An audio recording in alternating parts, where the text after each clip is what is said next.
Millions and millions of sterile fruit flies will be dropped over LA. Now, this is last month. Well, this article is from earlier this month, but they say it was dropped in October. Now, look, man, do y'all trust this? Do y'all trust this, man?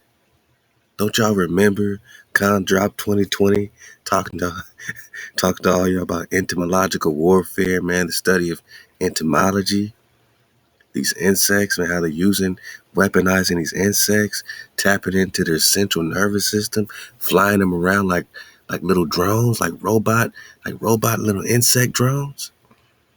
You gotta be careful when you let flies in your house. You don't know if it's a fly or a robot. And it's not just, for surveillance, like they could be spreading whatever, you know what I mean? You think this is play? Man, you think this is play? Don't y'all remember? So when I look at this, man, millions of sterile fruit flies, man, and we shared this on our IG, Ahab to the Con that dropped this on us. And it's right here. I mean, this is LA, Lamert Park. This is stomping grounds right here, man. This is when I, first started, taking, martial arts and all this. I took it around Lamert Park. I'm talking like baseball and Little League. You know what I'm saying? Like, this is the home stomping ground out here in LA. This is where my pops used to play his jazz, and we used to go see him at the world stage. Marla Gibbs had her acting studio right there in Lamert Park. This is a centralized location for the Nagas in LA, man. And they know this, man. This is warfare, my Naga. This is warfare, man. We're going to get more on how they are targeting the Naga. And look, man. Look, YouTube. All right. We ain't talking about no misinformation, medical, nothing, man. We saying y'all just dropped a bunch of fruit flies. You going to call them sterile fruit flies. Because you saw a couple of these Mediterranean fruit flies, and now you want to start getting ahead of things. In October, agricultural officials in California discovered 2 fruit flies in Lamert Park. You found 2 fruit flies. And then now there's a threat, prompting a 69 square mile quarantine because they saw 2 fruit flies, boss.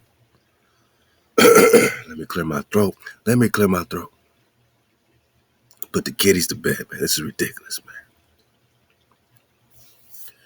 Y'all found 2 fruit flies. 2 fruit flies in California. In Lamert Park. You quarantine a 69 square mile radius. Now officials plan to release more than 2 million fruit flies because you found 2 fruit flies. And I know, I get it.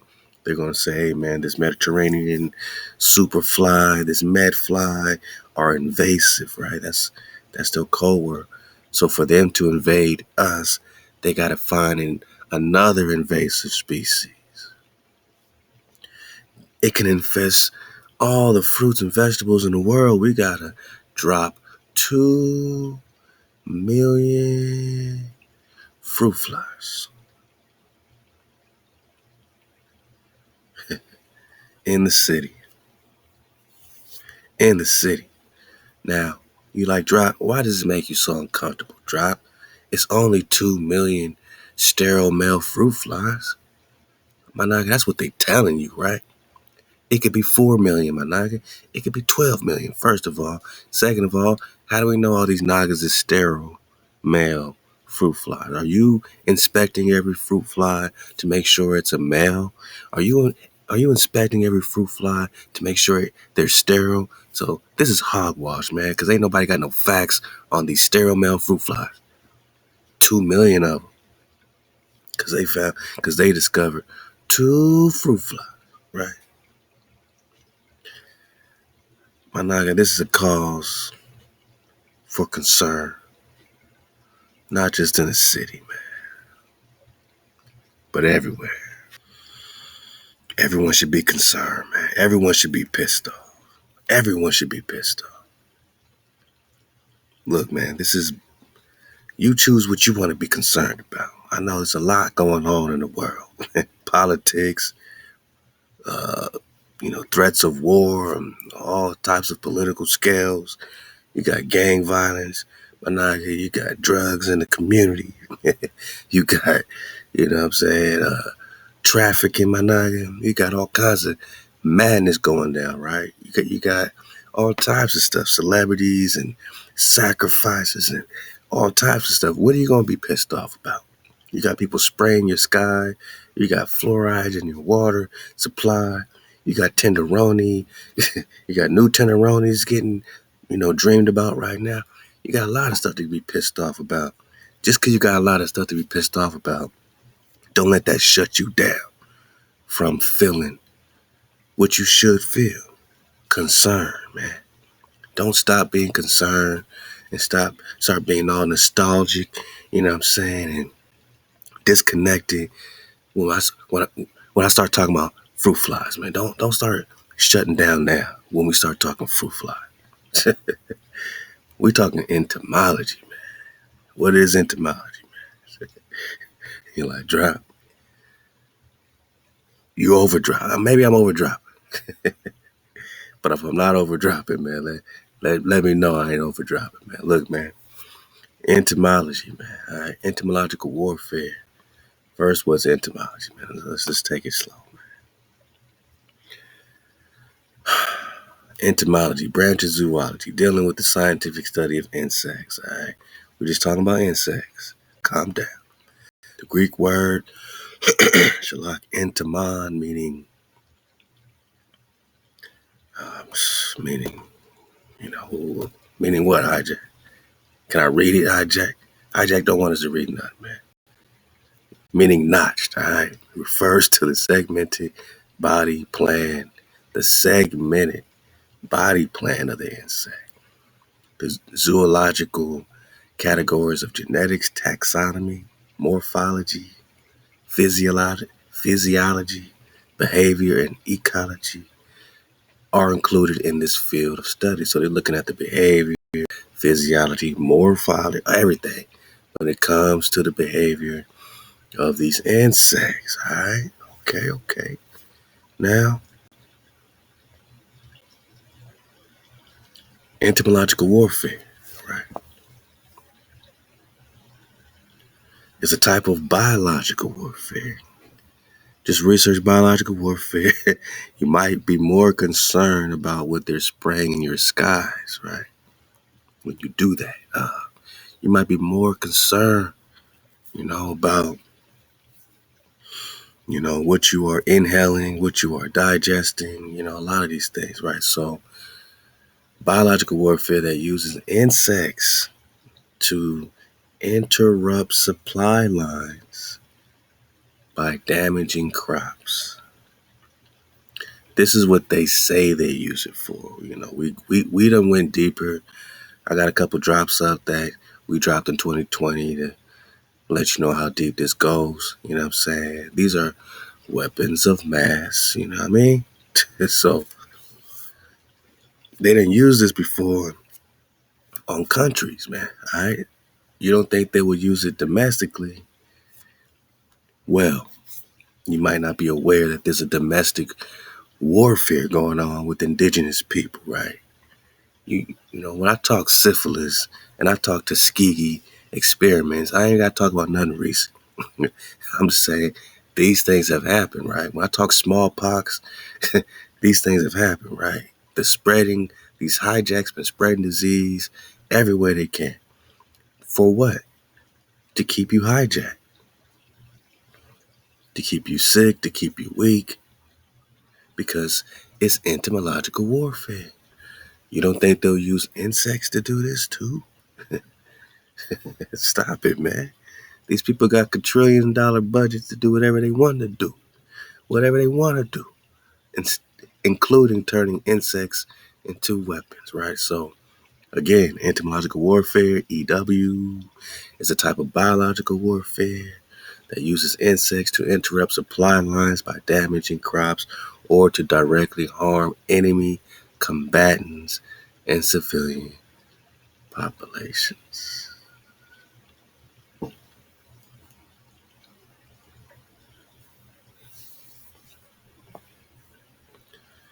Let's get that bigger for the knockers in the back of the class.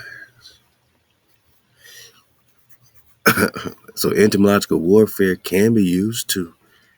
This is Wikipedia. My knocker. I ain't digging on it. I'm really just chilling. I'm gonna go through some stuff. You know what I'm saying? Surf the web on the IG. We're gonna go through some comments. I'm not even really digging. All right. You know when drop is really dropping. my wave servers know when we really dropping. Sometimes we just probing a little bit. We just probing. We seeing, what we've already spoken on and dropped on and how that has, what's the update on it? We dropped entomological warfare in 2020. It's 3 years later. What's the result? Is there any updates on how they're using insects in our communities, my night?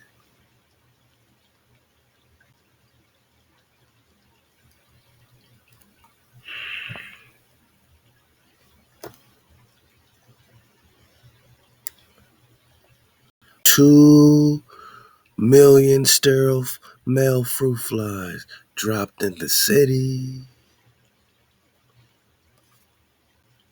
Are they doing anything else with entomologies? They're not gonna call it. They're not gonna call it entomological warfare, Managi. They're gonna say, "Hey, we found 2 fruit flies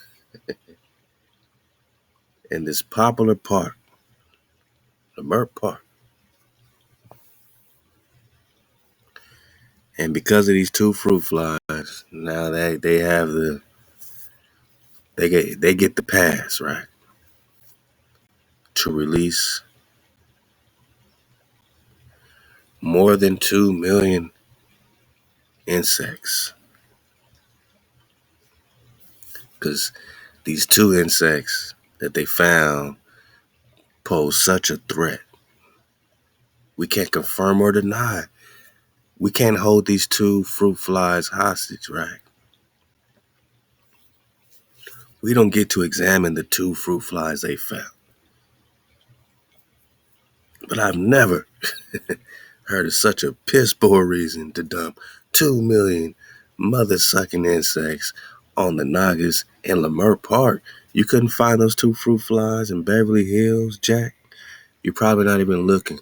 And if you did, would the city council give you permission to drop 2 million fruit flies on the head bone of the Beverly Hills people? No. You go to the stomping grounds. You go to Leimert Park. Man, you go to the city, right? You quarantine 69-mile quarantine and drop 2 million fruit flies. Right.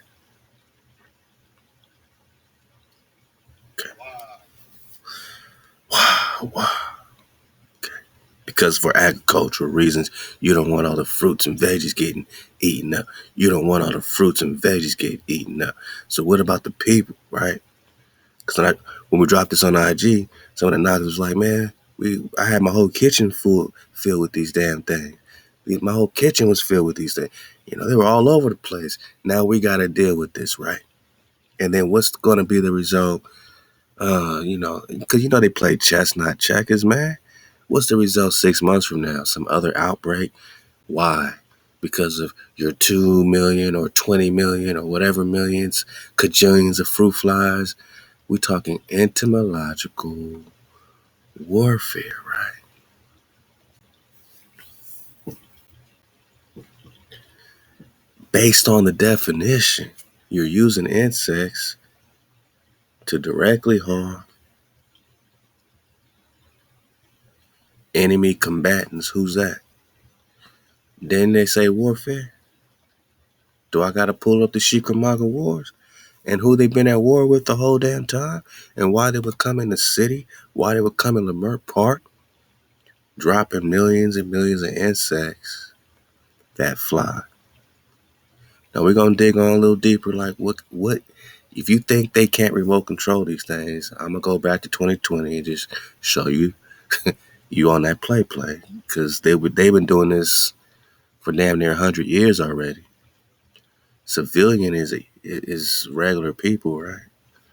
So these things can directly harm regular people, right? Regular civilian populations. Stop the play. Stop the play. These things can directly harm regular niggas in the city. Civilian populations. I'm just making connections. So I made up a war. I made the war up. I'm making stuff up about being on my homeland, copper colored races found here, being attacked, being violated. I'm making up the genocide. I'm making up the American Holocaust. I'm making stuff up that they against these niggas in the hood, right? And they putting us here and they trying to put us in these fake grids and cities, draining our frequency, constantly under attack with the frequency, the vibration, the music, the images, the popo on us, everybody on us. And then you drop 2 million fruit flies on us too. Civilian populations. There have been several programs which have attempted to institute this methodology. However, there has been limited application of entomological warfare against military and civilian targets. I don't believe that. Do you? Who's in charge of the limiting? Who's guarding the gates of limitation? Not us. So I don't believe you, because you tell me it's limited, and I don't believe you when you tell me you only dropped 2 million fruit flies. Because 2 million sounds like 200 million to me. Check it out. Japan being the only state to have verifiably implemented the method against another state, namely the Chinese, during World War II. So they're going to throw Japan under the bus. Knowing damn well they're doing the same thing right here, right in front of our baseball, man. However, entomological warfare was used more widely in antiquity in order to repel sieges or cause economic harm to states. Research into EW was conducted during both World War II and the Cold War by numerous states such as the Soviet Union, United States, Germany, and Canada. There have also been suggestions that it could be implemented by non-state actors in a form of bioterrorism, which is terrorism involving the intentional release or dissemination of biological agents.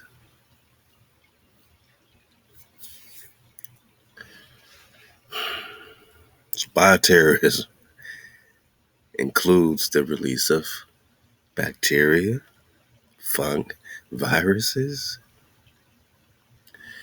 insects. You see why we're talking about entomological warfare? Because if I just approach this and start talking about tenderoni, you know what I mean? Oh no, they go hijack city, you know.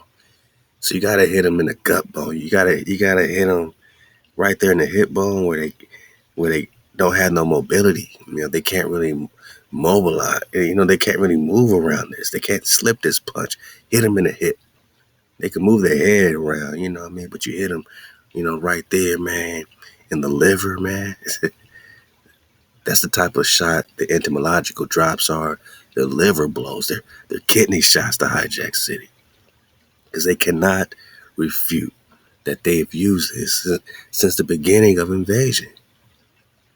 Do I gotta start talking about Native Americans and bacteria and viruses? And do I gotta start talking about the little ice age being caused because of the pestilence and the disease being spread from Europeans?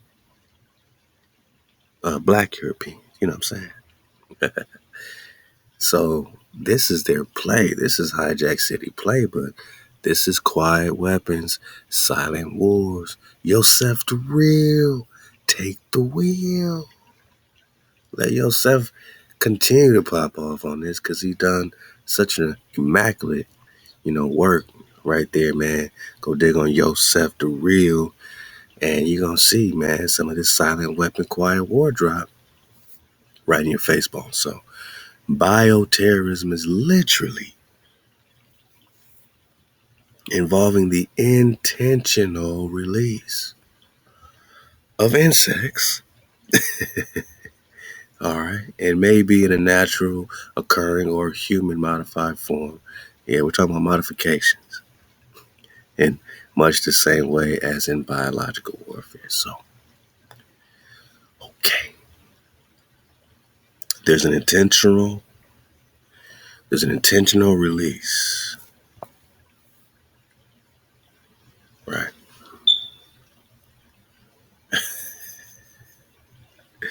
But I can't make this shit. I can't make this stuff up. Okay, I can't do it. So when I'm looking at the neighborhood in LA and I see a plan to release or an intentional release of more than 2 million insects, my nigga, more than 2 million insects. While this may seem like an overreaction, no, you know what it seems like? Entomological warfare.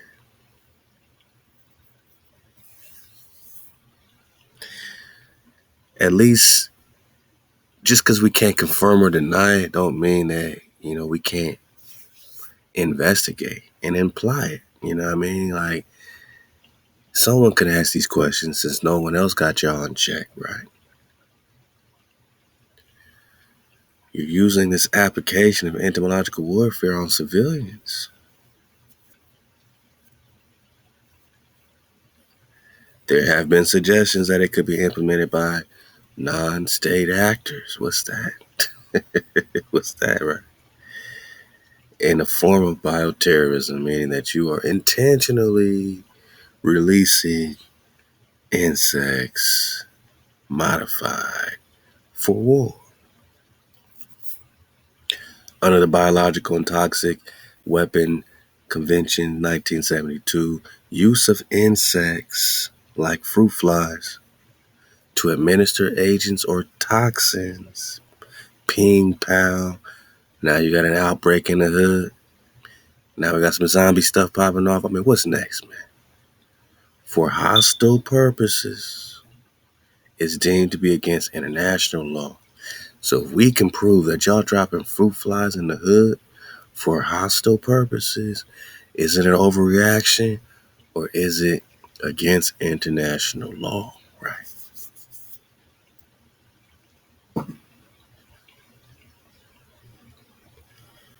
Yeah, I mean, you can invade, but there's even rules to the invasion. So someone got to hold you accountable on your invasion. Now, the entomological warfare is a specific type of biological warfare that uses insects in a direct attack or as vectors to deliver biological agents. My naga, I ain't talking tenderoni, but I'm talking tenderoni. You got eyes to see, then you got a dragonfly perspective. You know what I'm saying? These 2 million fruit flies, these insects dropped in my neighborhood aren't just the only direct attack on our neighborhoods. They're announcing them in different ways. Check how many sterile fruit flies are dropped in your neighborhood. Halal HaWah. I just want you to have eyes open, my niggas, so that you can see these direct attacks, specifically with these insects, because it's not no play when it comes to biological, chemical warfare or quiet weapons, silent wars.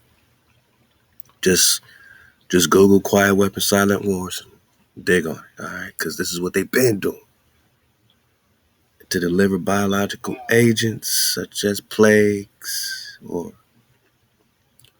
plaque or cholera or tenderonis.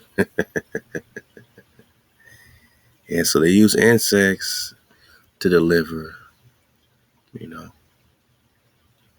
Oh man, look like they gotta knock it down bad on this one, right? Yeah, you see it. I mean, it's the same way that someone who got tenderoni might look, right? Right. They say, come, let us, stick you with some more serum so you will be okay.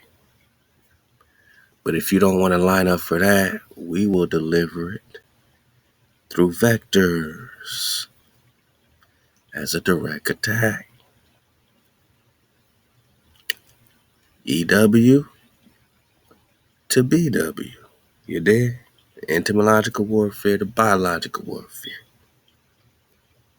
The insect then as a vector, the insects then act as a vector, infecting any person or animal that they may bite. Now you got the animals being infected, right? Sound like a movie? Sound like a movie? So you quarantine 70 miles, right? Square mile. Same type of quarantine that you would put up, during some type of health scare, national, international health scare, right? Okay. And then you quarantine us just in case, right? You quarantine people because they got a bad cough. You quarantine everybody. Right now you're quarantining for the purpose of a planned release or intentional release of more than 2 million. So it could be whatever, right? It could be whatever, right? It could be whatever in the city. The insects then act as vectors, infecting any person or animal they may bite. Another type of entomological warfare is a direct insect attack against crops, right? So here's how they hitting us in LA, right? They're saying they found 2 fruit flies and that they're the bad guys. They can damage all these crops. We didn't see these 2 fruit flies. We don't get to talk to them. We don't get to interrogate them. They're imaginary. Just take our word for it type of fruit flies. And those 2 fruit flies now let you drop 2 million, right? 1 million sterile males for each, female? I don't know, man. All right, so it's crazy talk. It's crazy talk. But they're talking about they can attack crops, right? So here's a direct insect attack against crops. The insect may not, as far as we know, they could have dropped the 2 damn fruit flies that caused all the problems to the crops. This could be a chess move, right? Why wouldn't they do that? I don't know, boss. Pinky in the brain, right? Why wouldn't the brain sit there in his brainiac mind and say, I want to hijack the city of LA and the Nagas. What neighborhood should I go? Hey, hit up Leimert Park. That's like the cultural mecca. That's like a cultural epicenter for Nagas in LA. Oh, that's perfect. That's perfect. All right, so let's just plan release to drop 2 fruit flies. And then when we discover those 2 that we drop, because how else will we find them? But we will track them and mark them because they are already weaponized, these 2 fruit flies. They got tracking devices. We're flying them around like robotic drones. Hey, we found our 2 fruit flies that we marked. Well, now we got to drop 2 million more. You don't think the brain could think of some shit like this? And then come up with a cover story that the 2 fruit flies you found could infect more than 250 types of fruits and veggies? Oh no, save the agriculture. Yeah, cool. We'll just dump 2 million insects. Another type of entomological warfare is a direct insect attack against crops. The insect may not be infected with any pathogen, but instead represents a threat to agriculture. Whoa.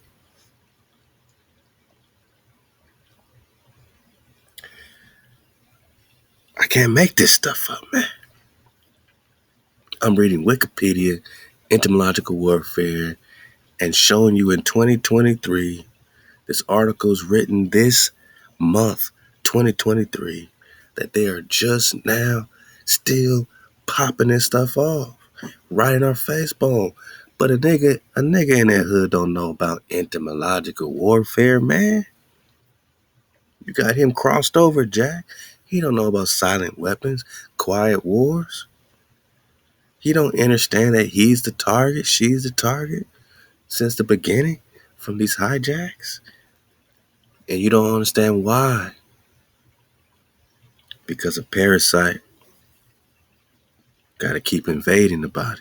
A parasite's never happy after it flushes out or diseases up one part of the spot. It has to keep going. You got the Black Plague in Europe. They got to bring it over here. They got to keep spreading pestilence. That's parasitic. When we refer to the earth body, the body of earth, the parasite is the one that just screws up everywhere they go, right?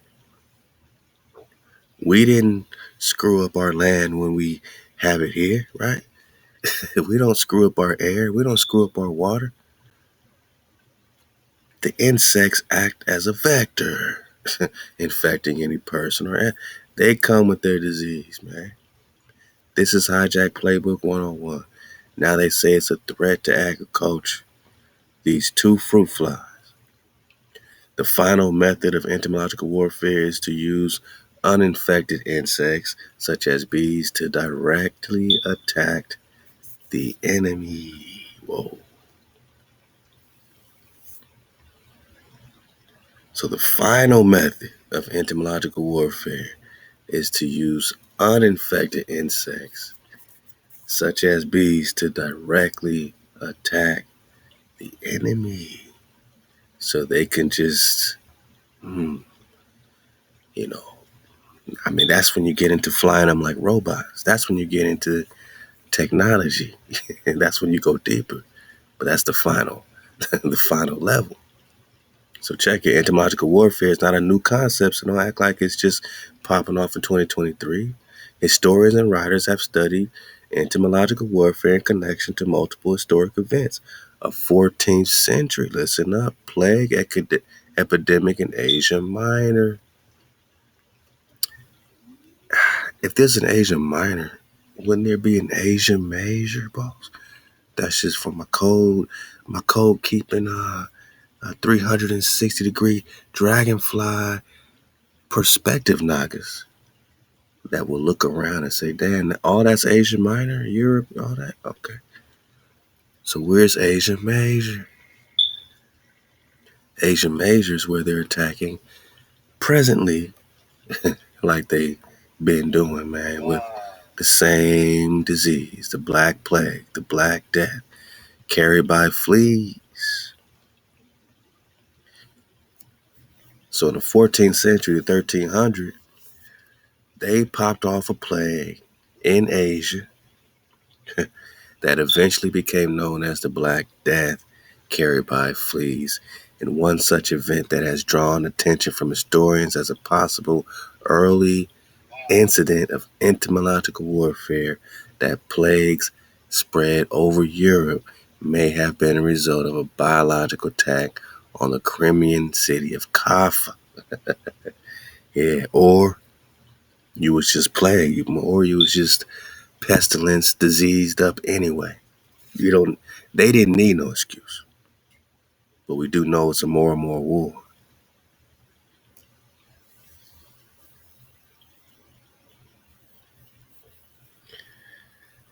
According to Jeffrey Lockwood, author of Six-Legged Soldiers, a book about entomological warfare, the earliest incident of entomological warfare was probably the use of bees by early humans. The bees or their nests were thrown into caves to force the enemy out and into the open. So that's just the raw way. Just toss a bunch of bees, force the enemies out. Lockwood theorized that the Ark of the Covenant may have been deadly when opened because it contained deadly fleas. All right. During the American Civil War, now we're talking about Chickamauga, Managa, the Confederacy accused the Union of purposely introducing the harlequin bug, cabbage bug, as known as the calico bug, fire bug. Is this the one that can make the little spark, little fire? It's a black sting bug of the family of Entomological, all right? Brilliantly marked with red, orange, yellow, white markings. It is a major pest of cabbage-related crops, all right? So they're accused of using this bug during the American Civil War in the South. These accusations were never proven, and modern research has shown that it is more likely that the insect arrived by other means. The world did not experience large-scale entomological warfare until World War II. Japanese attacks in China were the only verified instance of biological warfare or entomological warfare during the war. Verified. Verified by who? The hijack's not going to verify themselves, right? So they're going to verify someone else. Y'all did it. We didn't do nothing. Stop it, man. So you got France, Germany, everyone knows about this insect business, fleas and flies and bees, you know what I'm saying, being used. United States seriously researched the potential of entomological warfare during the Cold War. So what, 1950s or so, right after they got a handle on these Indians, now they're dropping 300,000 uninfected mosquitoes on its own population. See, we don't need to talk to Nerone. We could just hit him in the hip bone and say, the U.S. did drop over 300,000 mosquitoes on its own population. Did they just drop a bunch of other mosquitoes somewhere? Like, come on, man. I heard about some mosquitoes being dropped somewhere.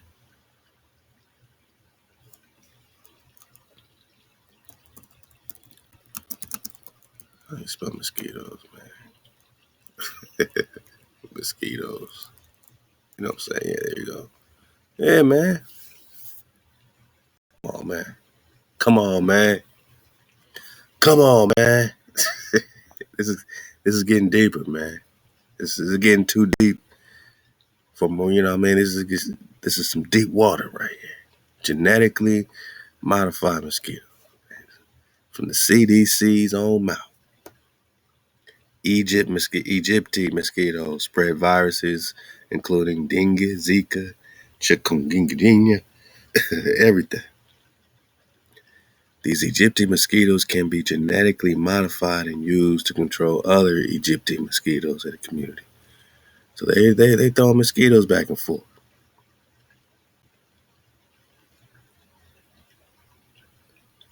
So it's the same play. Here's some outbreak. Here's some thing. We're gonna dump some more mosquitoes. We're gonna use genetically modified mosquitoes for disease outbreak control. But what they do is they pop the disease off, and then they create the problem, and then come with a solution. But they created the outbreak. They created the problem. And then what's the solution? Oh, well, if you don't let us, put this inside of you, right? I got to smooth it around you. I got to smooth it around white tea over here.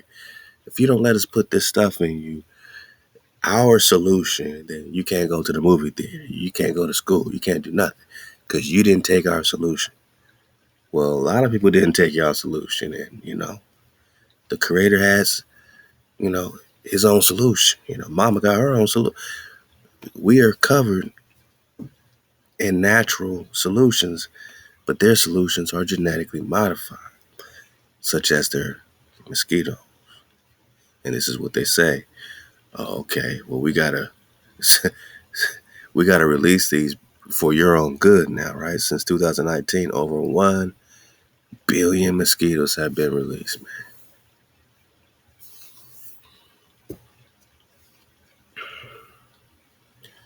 All because of some threats of some other type of mosquito.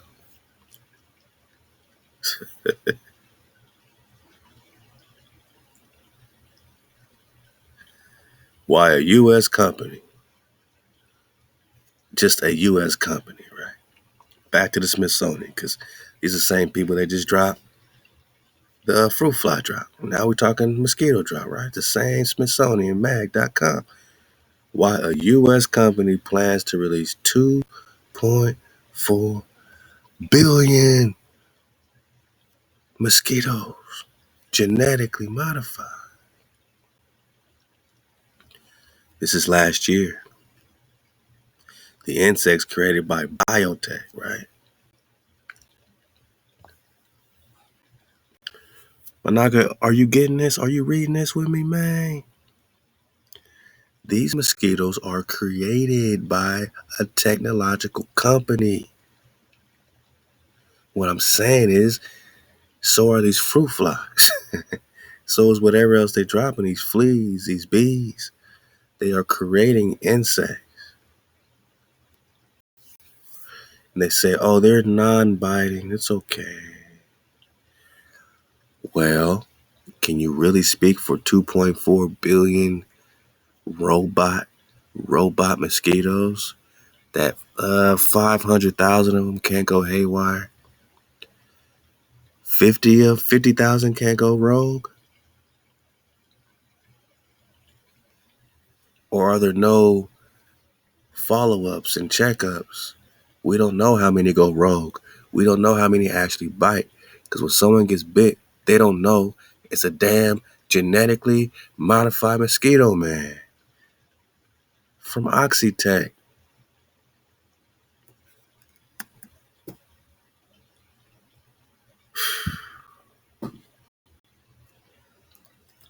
Biotech. Oxytech.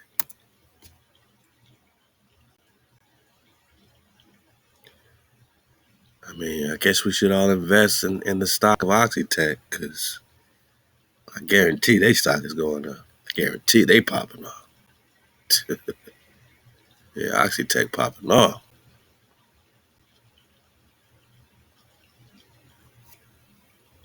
Wow. UK based, US owned. So they're not in the US, but they're owned by the US, according to a little bit we just read. Yeah, they're all about insects.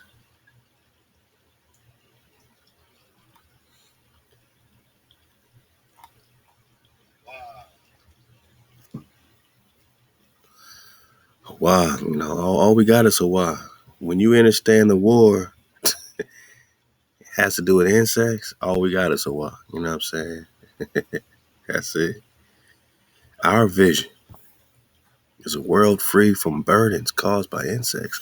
So we create insects because we want a world free from the burden caused by insects. So we're going to genetically modify insects that transmit diseases and destroy crops achieved by unsafe, using safe and sustainable. Says who? Every robotic company says they do stuff safe and sustainable. We seek to democratize the fight against these insects, making our technologies accessible to a broad and diverse range of stakeholders, including those who are underrepresented, marginalized, disadvantaged, excluded. We believe that we can achieve the elimination of vector-borne diseases. You already know that's hijack. This sounds like a movie. Oxytech. Our mission is to eliminate the vector-borne diseases in our lifetime, so we genetically modify our own insects and cause an outbreak. Cause some terrible thing, right? You see it, right? You see the play, man. You see the play. That we can effectively, sustainably control crop and stop it, man. That's their vision. That's their vision. So, it's not just Lamar Park, man. The mosquitoes is being dropped everywhere.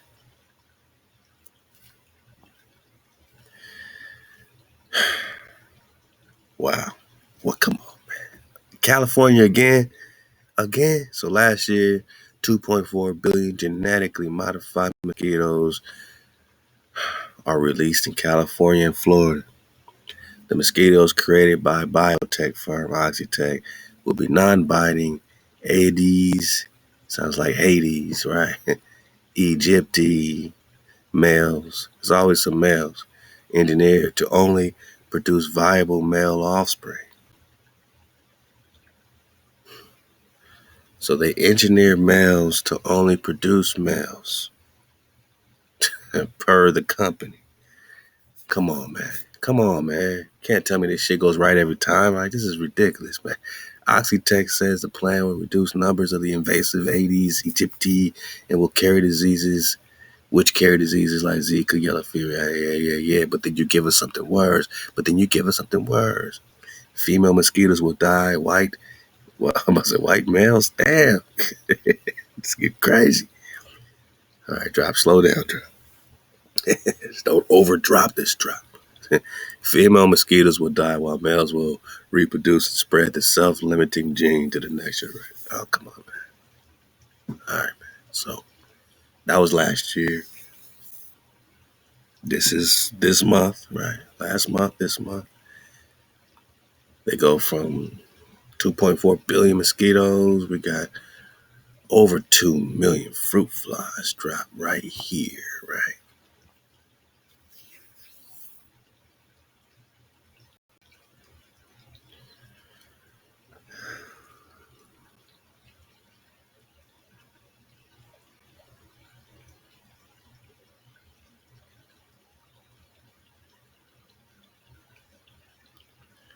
I'm just, just a bunch of wingman. They want to just fear bait you up with all types of infestations and levels and flies. The state declared the flies eradicated in 1982, but another infestation broke out 7 years later. So here they come, right? How do you think the breakouts happen? Who brought this shit over here? Who brought this stuff over here? Just like they brought whatever mosquito, you know what I'm saying? Like, they doing the same thing. This is what entomological warfare is all about.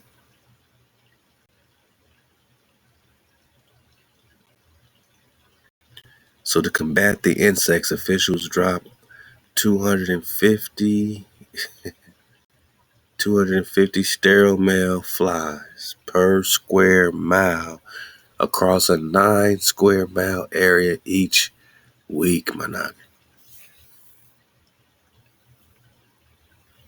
These flies, which are specifically grown at a military base, come on, man.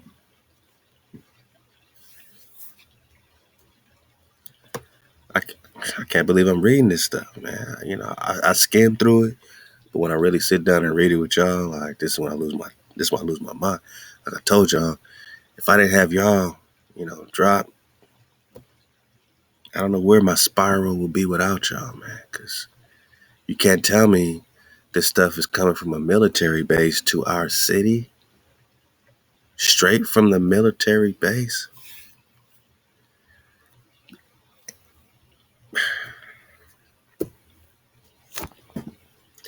And we're talking about entomological warfare, right?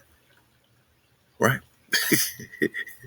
It is coming from a military base, not to Beverly Hills, but to our neighborhoods. And they're dropping 250 of these insects per square mile across a 9 square mile area each week, Manak. Each week they just dropping flies, dropping weaponized, genetically modified, silent weapons, quiet wars. We're talking military base, right? United States military developed plans for an entomological warfare facility. What? Come, come on, man. Come on, man. Y'all, man. Come on. I just said they're getting this stuff from a military base. I didn't say it. Smithsonian said it. Smithsonian said it, man. Smithsonian said they're coming directly from the military.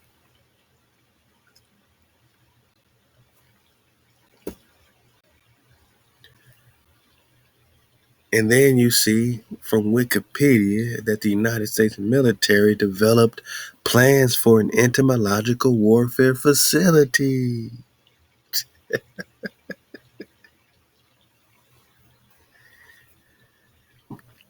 Can y'all leave a comment and say, drop, you're not over dropping. This is really what the hell it is, right?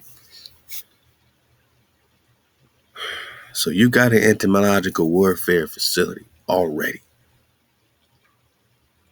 And we're to believe that these 250 flies per square mile across a 9 square mile area each week that you drop in the city of LA, in the inner city of LA, where mostly people of color reside, where the war is already against from the tippity top. And you coming from a military base and you already got an entomological military bases already set up, and you bring these damn insects that are specially grown. Wow, these flies are specially grown in the military base in Los Alamitos.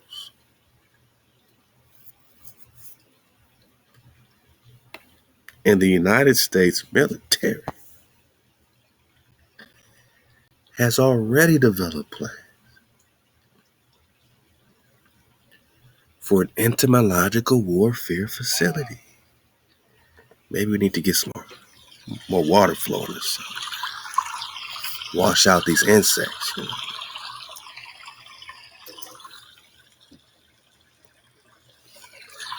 You got that water.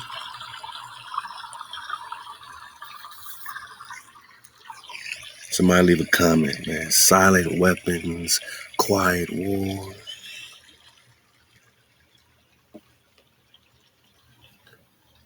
So I don't think it's that much of a stretch when you already got an entomological warfare facility, and we're reading about 2 million fruit flies being dropped in Lamar Park.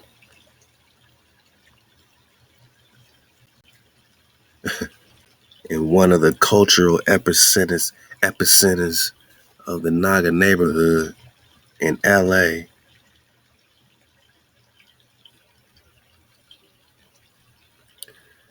And you already got the facility. And now these flies are coming from a military base. They will be flown over the city in an airplane, then released out the bottom of the cabin. Just dump them on a nigga. Just dump them on a nigga. Right from the military base, right?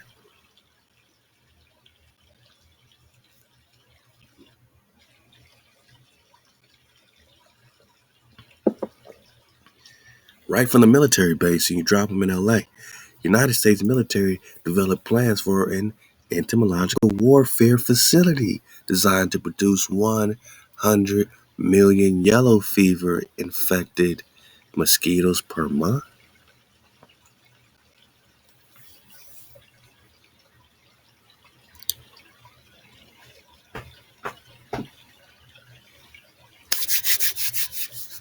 Birdman hand rub. So you've been doing this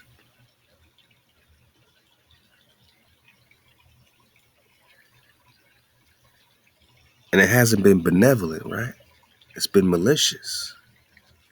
You tell us there's 2 fruit flies, we need to drop 2 million on your head to help save you, save the earth, save the fruits, and save the veggies. And then on your same military base, you develop genetically modified insects not to help save us, our fruits and veggies, but you purposely infect them with yellow fever.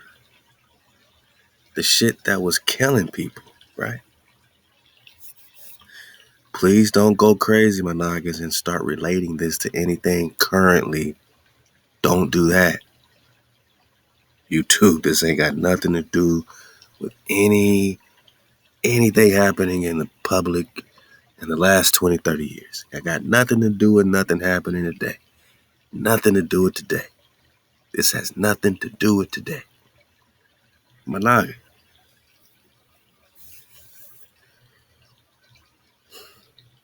They're showing you that they've already infected these insects, mosquitoes, bees, fleas, fruit flies, that they can infect them, that they're thinking about it, that they're developing plans, intentional plans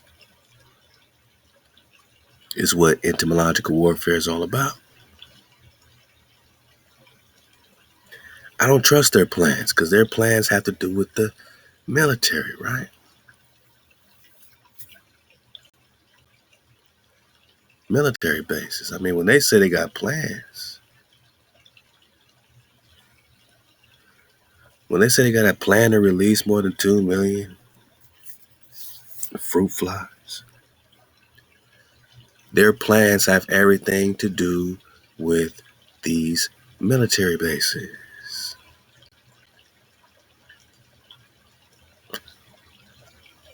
Or else why would they go to the military base to get the flies if the plan didn't already include the military?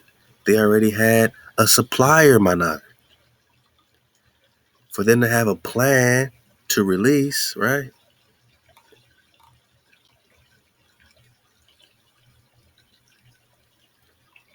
For them to have a plan, they had to have a supplier as a part of the plan. They knew from the jump the supplier's the military, which means this was already a military plan.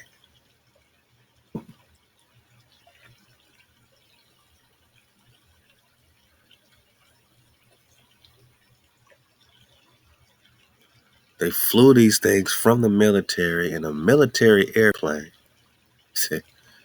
and dropped them on your head.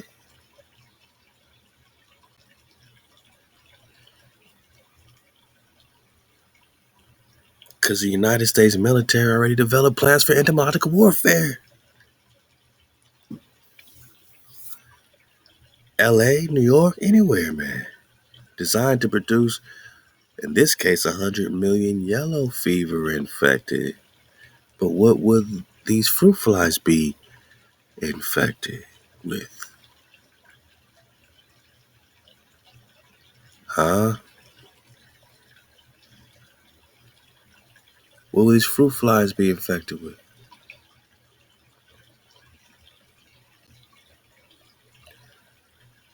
Officials will drop 250K, right? Per square mile across a 9 square mile area every single week. What will they be infected with? You think I'm just overdropping?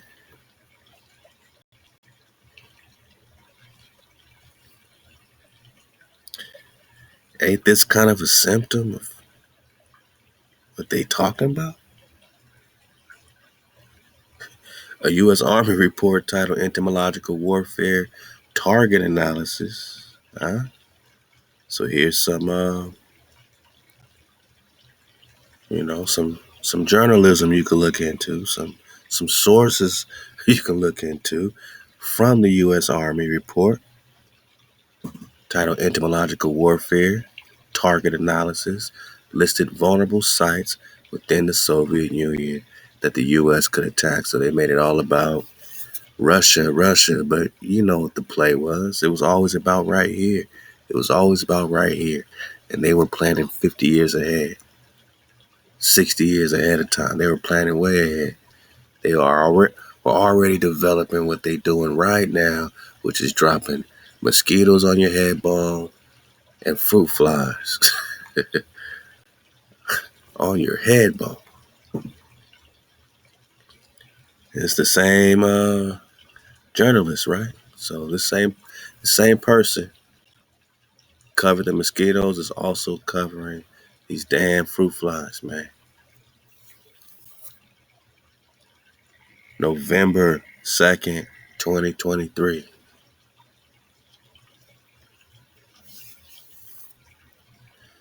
Wow. Halal HaWah.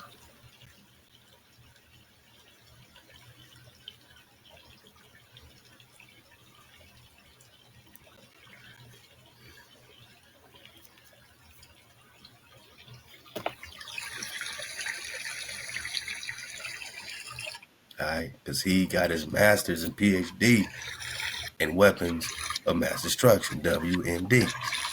This article argues Wow.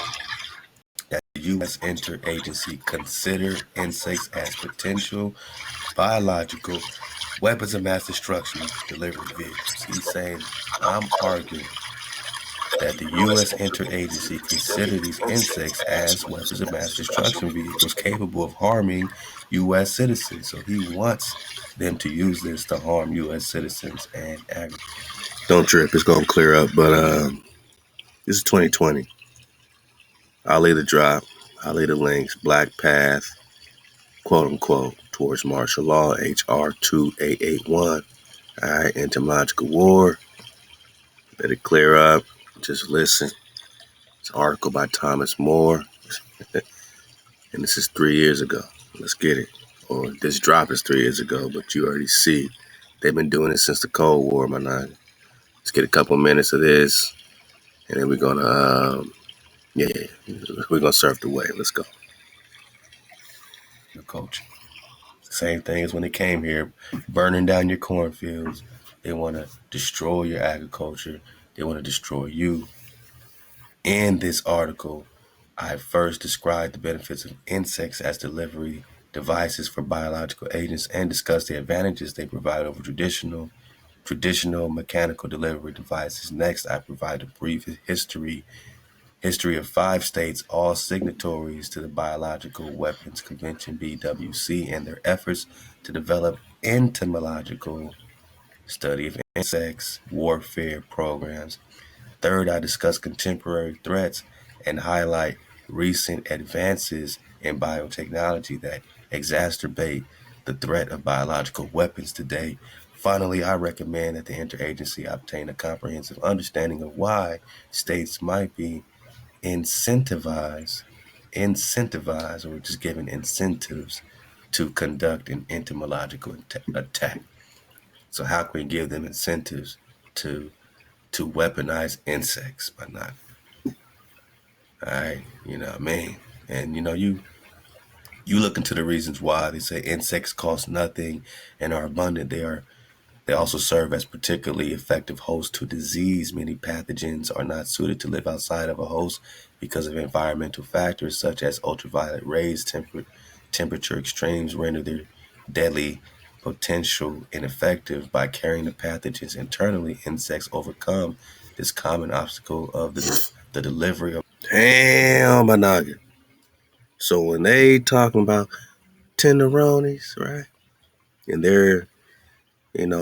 they need you to get this stuff physically put inside of you. You know what I'm saying? Um, and you say, nah, man, I'm cool. It's my body. I don't want nothing inside of me, right? So, all right. They say, all right.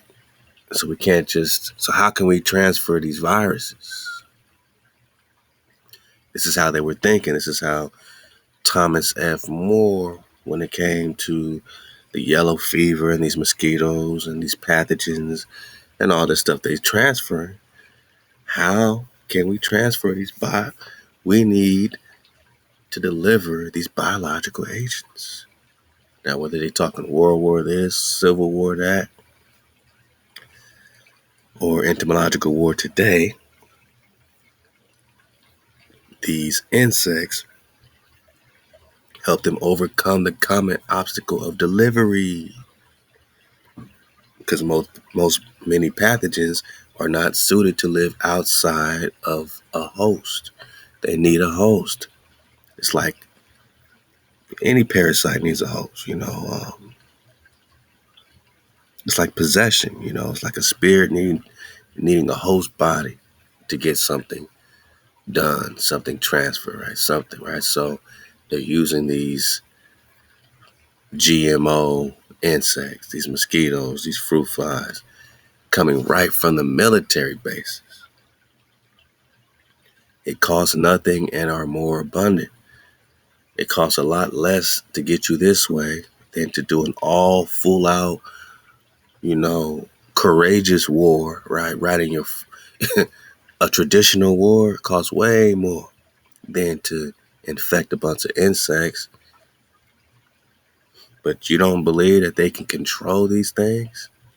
Tap into their central nervous system, Anagi?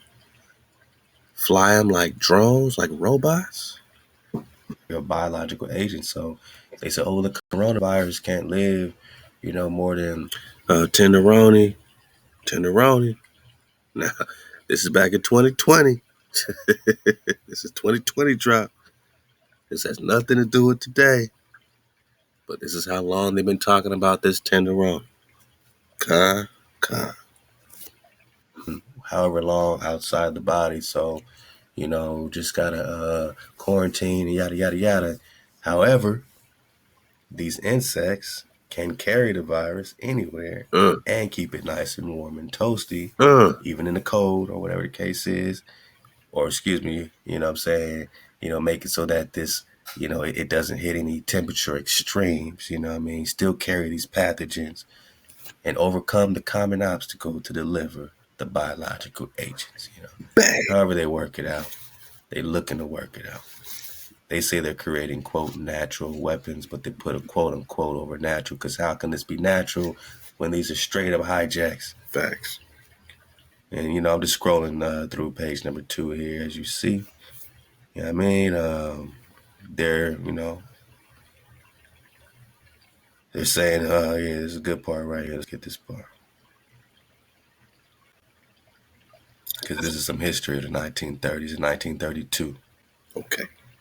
Let's back it up. During World War II, so we're talking WW2, General Ishu Shiro ran Japan's epidemic prevention research laboratory, where his work focused on protecting soldiers from disease. Was he protecting them from disease, or and employing insects to induce epidemics? So are Come you on, inducing man. epidemics, or are you Come on, brother.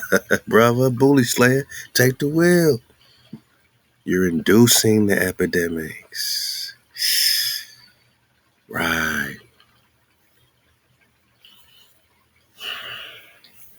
So when they have a plan, demic, they are making military plan. And this is being induced, popped off through these pathogens, disease, by whatever means necessary? You're thinking the enemy's over there because it's always been about the Cold War and World War II, because you're not in your right mind bone to know that you're the copper colored race is found here. Definition 1828 American, right?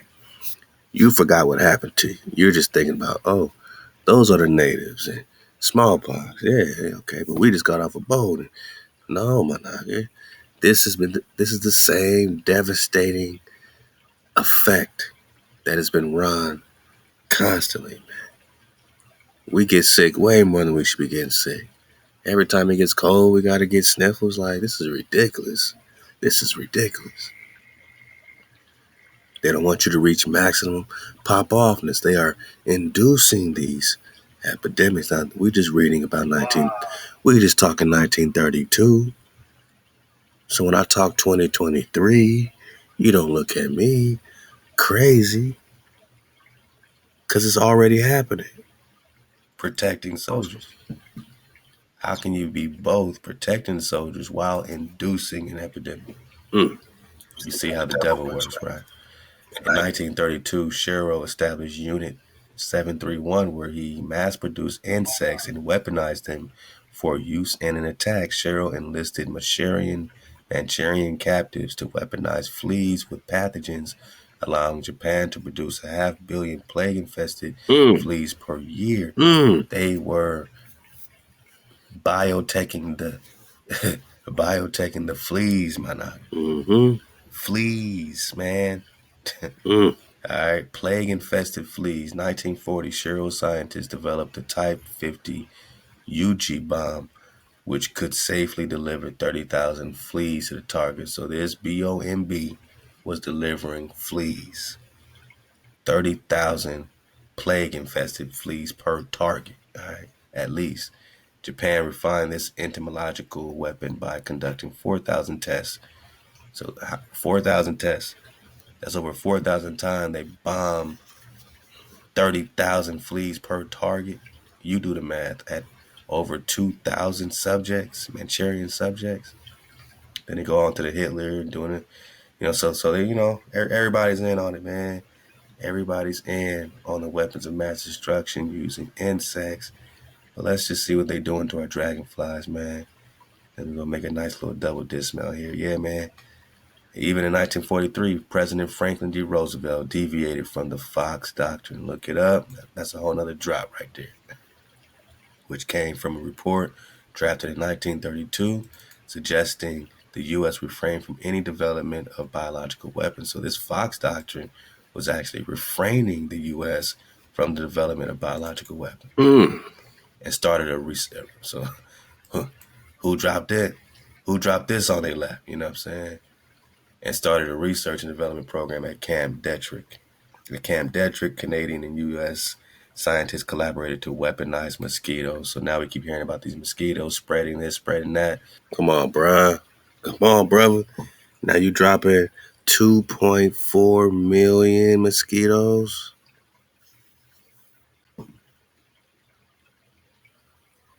in California and Florida.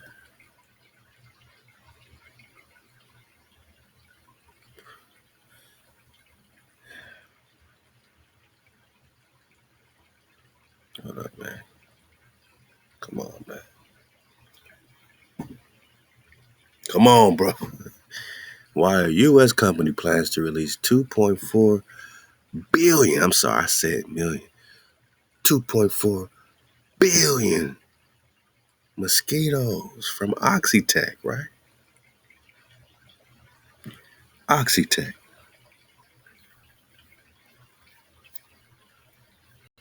Where our vision is a world free from burdens caused by insects, so we'll create more insects that transmit diseases, destroy crops achieved by using safe and sustainable technology.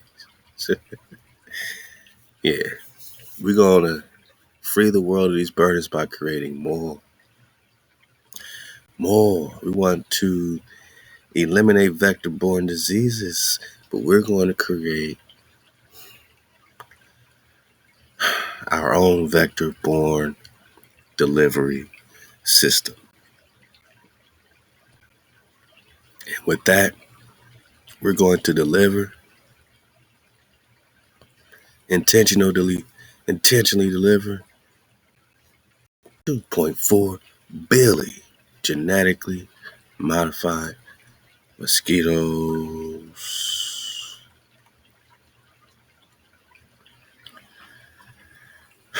in California,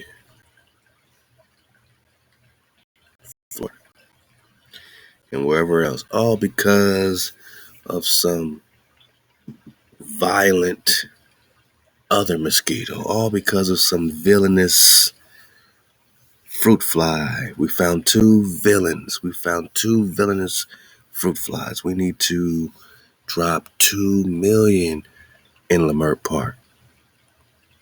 We found some Aedes aegypti, and now we gotta drop 2.4 billion genetically modified mosquitoes.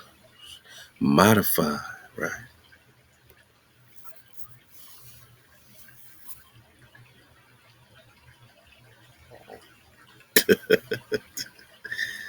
Huh?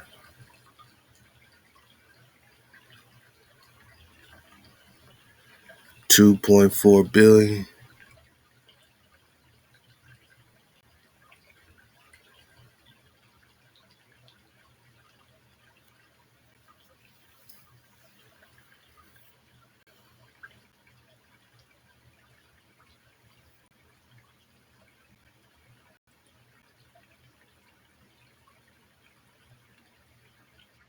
Because he got his master's and PhD in weapons of mass destruction, WMDs.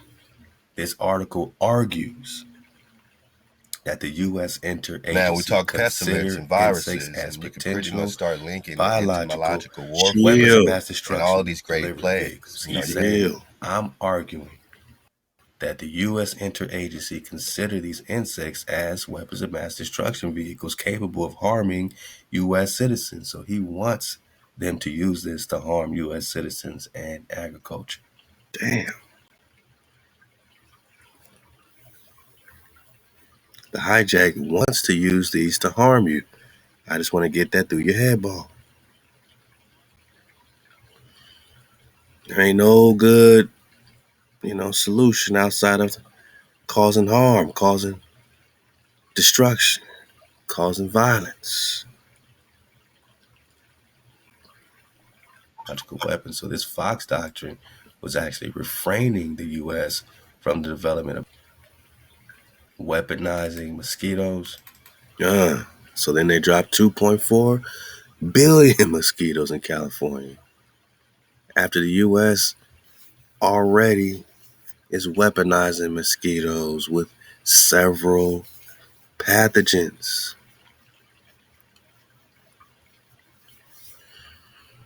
How can you go from weaponizing mosquitoes to casually releasing 2.4 billion in California and Florida, and then casually releasing 2 million fruit flies in LA?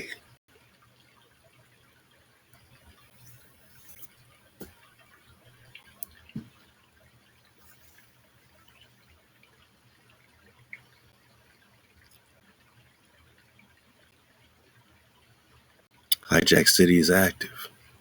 They don't want us to share this drop, and now they want us to get distracted. They want to slow us down. But we could read millions of sterile fruit flies will be dropped on Los Angeles, right? Right.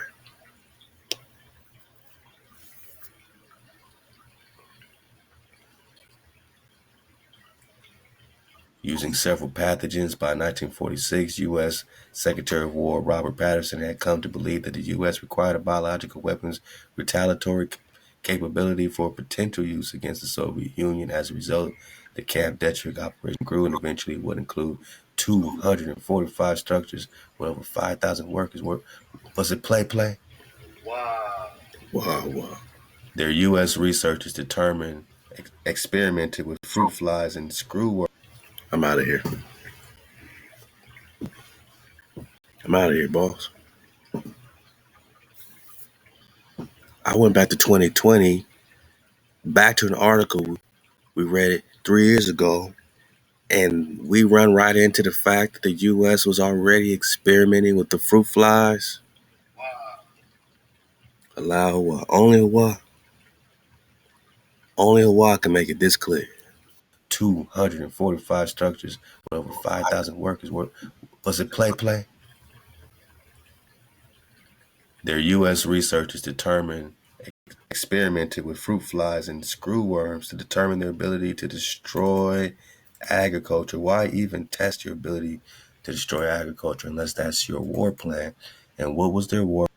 And then they say that, oh, we're gonna drop these fruit flies because we found 2 fruit flies that are capable of destroying everything. They're capable of causing all this damage, these 2 fruit flies.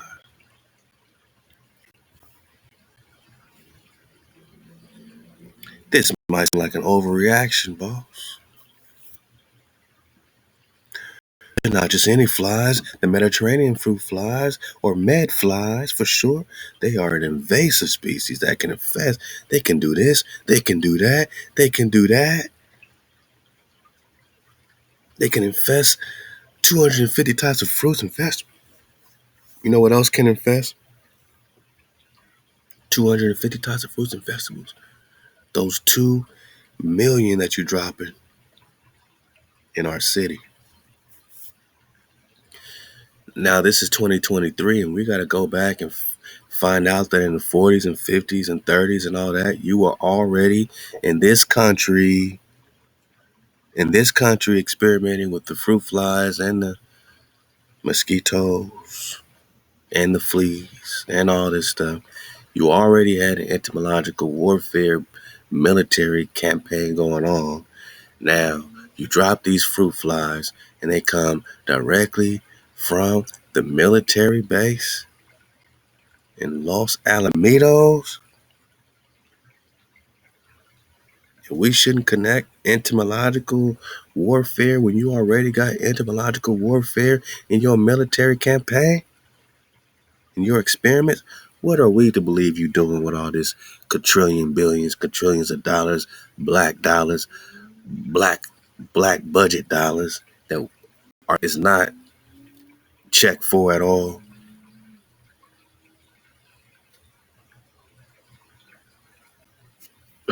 Ain't nobody checking for it. What are we to believe you are doing in these dungeons and underground facilities and laboratories? What are we to believe? That you're not experimenting with insects anymore and you're casually just specially growing.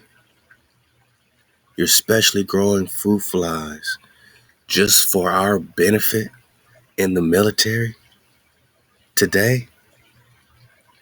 And you dump it on the head bones of the Nagas in LA? Is that what we should believe? Or are you already experimenting with the fruit flies? Experimented with fruit flies and screwworms to determine their ability to destroy agriculture. Why even test your ability to destroy agriculture unless that's your war plan? And what was their war plan when they came to America? Destroy agriculture, spread disease, Everything. spread deadly pathogens, weaponize Body bag insects. for the illusion. Ain't nothing changed. Ain't nothing changed, but They're blaming this for the Zika virus. They're blaming it for everything. That all this has been a weaponized game. Yellow fever. I mean, Spanish flu. I mean, come on. You know what I'm saying? Last part we'll get is this, man. Because they are weaponizing the dragonfly. In 2016, engineers from Nanyang Technological University in Singapore found that controlling insect flight, controlling the insect flight had 2 advantages over using remote controlled drones. First, insects could access areas drones could not. Second, insects could control their own flight stability without requiring constant flight corrections as drones do. In 2017, Managa, engineers at the Draper Company in Massachusetts combined miniaturized navigation, synthetic biology, and neurotechnology to control the flight in a dragonfly. I'm out of here, boss.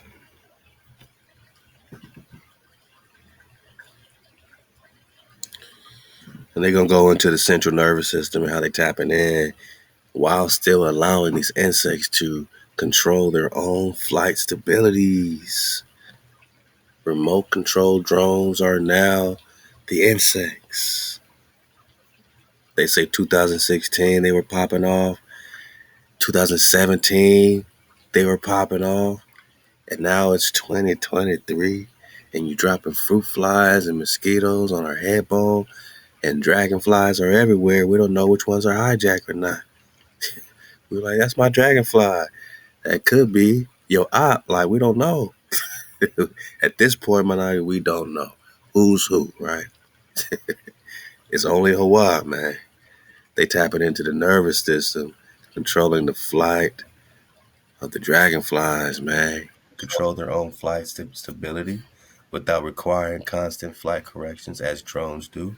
In 2017, Managa, engineers at the Draper Company in Massachusetts combine miniaturized navigation, synthetic biology, and neurotechnology to control the flight and a dragonfly.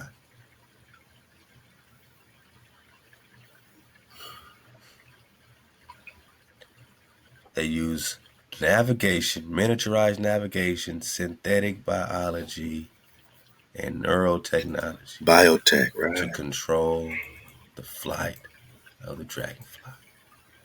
The scientists use synthetic biology to modify the nervous system of the dragonfly so that they will respond to pulses of light. Ping, pow.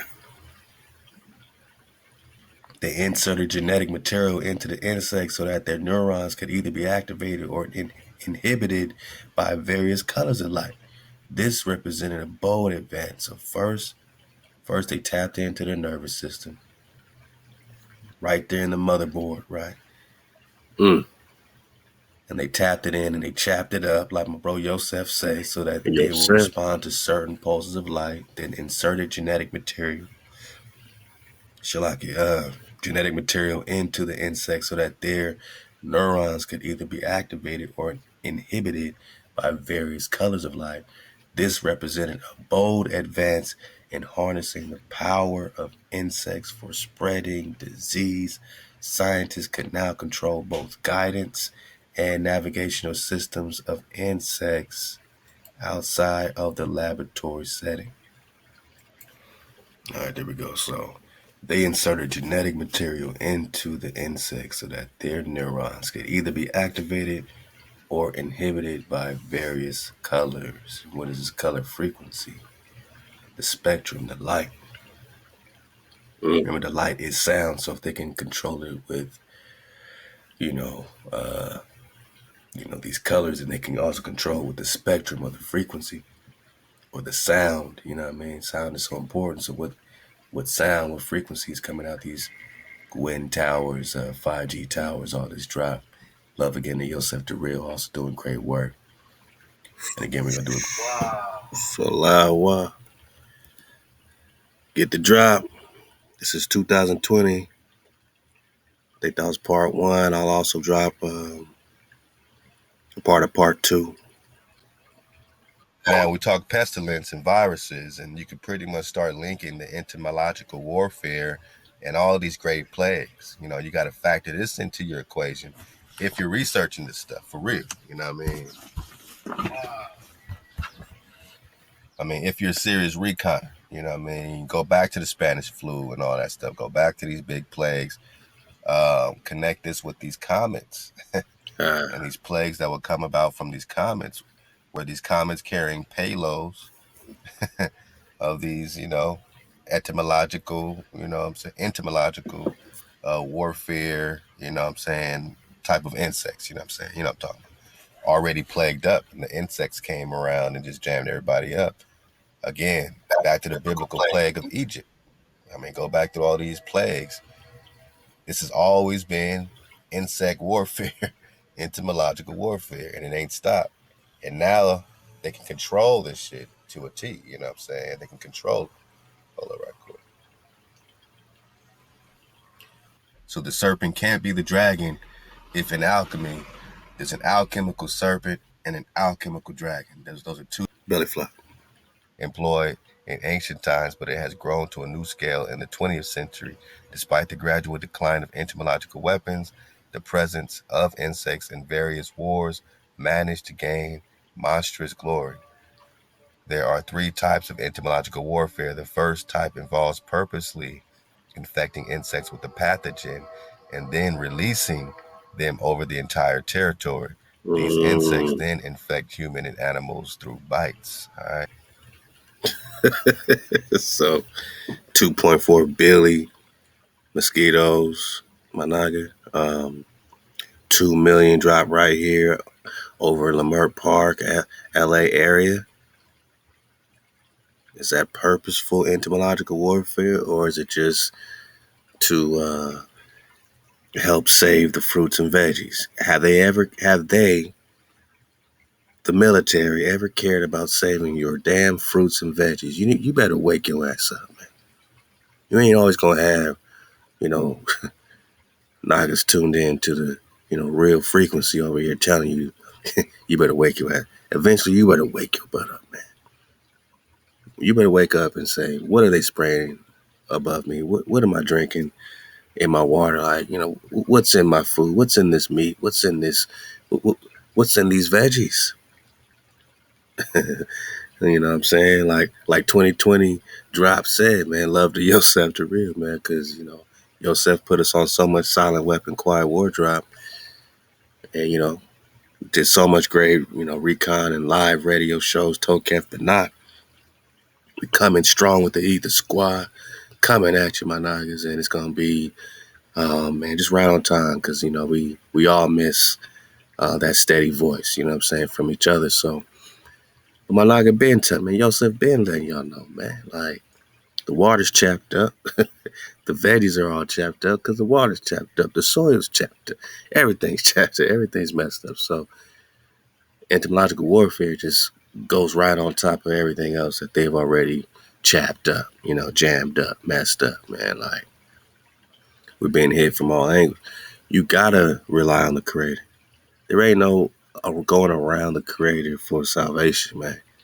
It ain't religious for me to tell you this. You have a HaWah, you have a breath of security, you got a frequency to tap into. It's your only way, to spiral up out this situation or stay within the density of, this illusion, this magical spell that they want to put on you, this illusion of seclusion, my naga, that you're all separate, that the creator's separate from you, that you don't have your powers. That's the illusion of seclusion. But knowing that it's one tribe, one drop, one flow, you could tap in because you are the one, my naga. You are the Neo. You dig?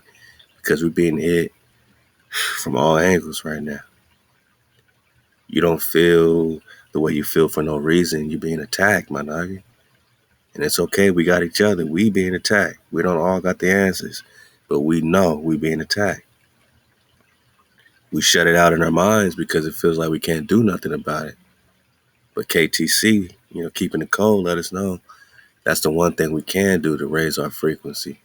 And let the scoffers be scoffers, but you're going to see your frequency rise above these genetically modified weapons of mass destruction. You're going to see your frequency rise above these viruses.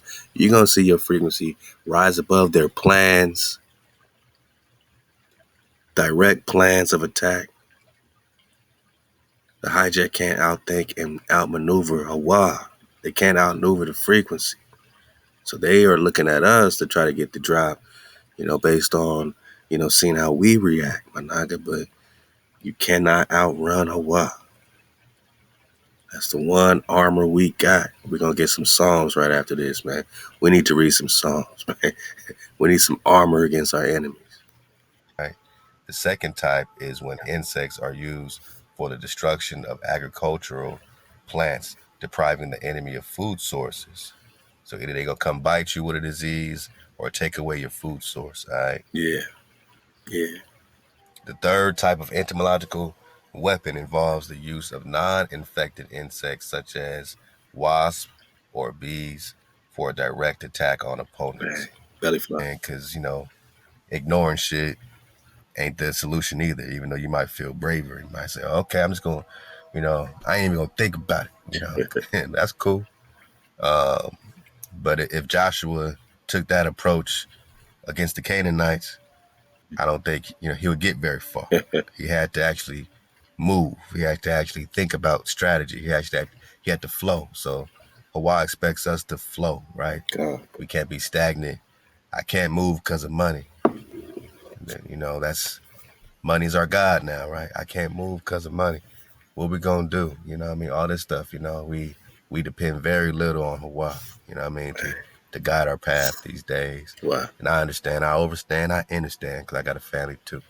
So it's step by step with us, man. It's a flow with us. It's nothing drastic, dramatic, but we definitely like to be aware. We the awareness community, my nigga. I'm gonna leave those drops for you. I don't want to make this too long, but you can take your time in all these drops. Like I said, I want to read some Psalms. I got the water flowing, man. What else can I do, bro? That's every hijack's response. Well, what you gonna do about it? You saying this, but what you gonna do? I'm a frequency up for my house. And if you frequency up with your house, you're gonna see the frequency rising. There's nothing mystical about it. It's within our code, within our DNA. Their race is to keep you infected with whatever, right? To keep you distracted, to keep you weak, to keep us weak. Our race is to awaken, right? To be aware. The awareness, remember, just like quantum physics, a particle knows when it's being observed. And whatever they're creating, they're still particles, right? They're still neurons and electrons, and you know what I mean? So they know when they're being observed. Wow. Halal HaWah. And the simple act of observing a particle changes its behavior. Even the spell that's cast on you by you observing that there is a spell in Hijack City, multitude of spells cast, just observing and knowing and being aware.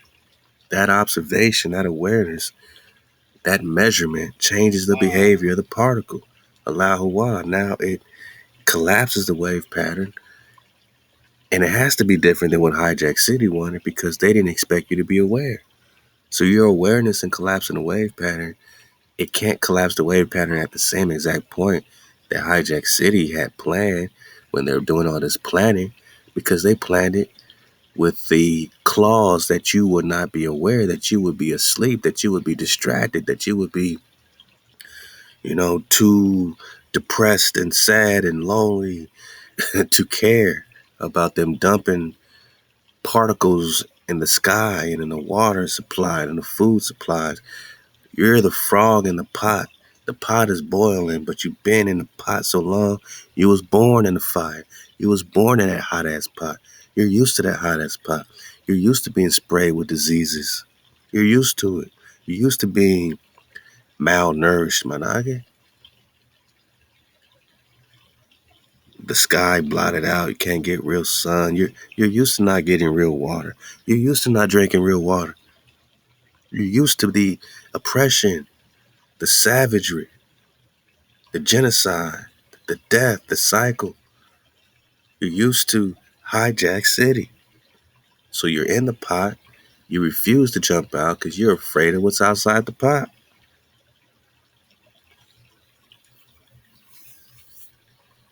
So what's one more mosquito, right? Enough is enough, my nigga. Eventually we all get there. Enough is enough. We gonna live on our land, hijack free. And when you make that move, when you're ready to make that move, you better have the creator with you, my nigga. You better have the creator with you. You better not be praying to no false god. You better be MHOE. Because ain't no war being won without HaWah by the side of the Israelites. Natural ones by law. Would it make sense that Israel are natural ones? That the immoral Khans are natural ones? You don't think you are the enemy to somebody? They're afraid of you waking up. You think you're not a threat because you sleep and you still getting mauled down in the city by Hijack City.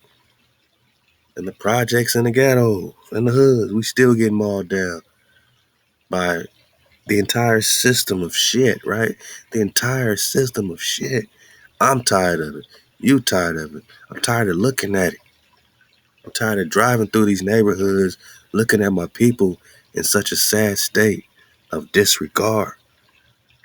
So distracted. And now they got the vanity, social media distracting, everything distracting. Now they just chasing the money, chasing the bag, That's distracted them. That became their God. That became their power. Money is their God, not the creator. They think money's going to save them.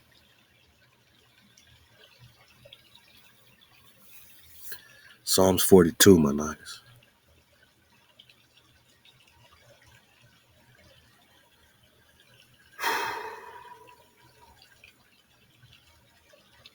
Pick it up at verse 2. Let's go. As the heart panteth after the water brooks, so pants my soul after you, HaWah. My soul thirsts for HaWah, for the living HaWah. When shall I come and appear before HaWah? My tears have been my food day and night, while they say unto me all the day, where is your God? Huh? That's what they saying when they dumping millions and billions of insects on top of us, man. That's what they saying when they spraying this junk in our skies and poisoning our food and water supply. That's what they say when they beating us down in the street, when they hosing us down, poisoning us with this and that. They're saying, where's your God? Ain't nobody gonna do nothing. You tell people you are the chosen, they say, yeah, all right. Where's your God? You tell people you chosen, they say, all right. Big Bang, my nigga. Big Bang Theory. How about that? Hey, celebrate Christmas. Celebrate Halloween. Yeah. Do what the hijack do. Verse 5. These things I remember and pour out my soul within me. How I passed on with the throng and led them to the house of HaWah with the voice of joy and praise and the multitude keeping holiday.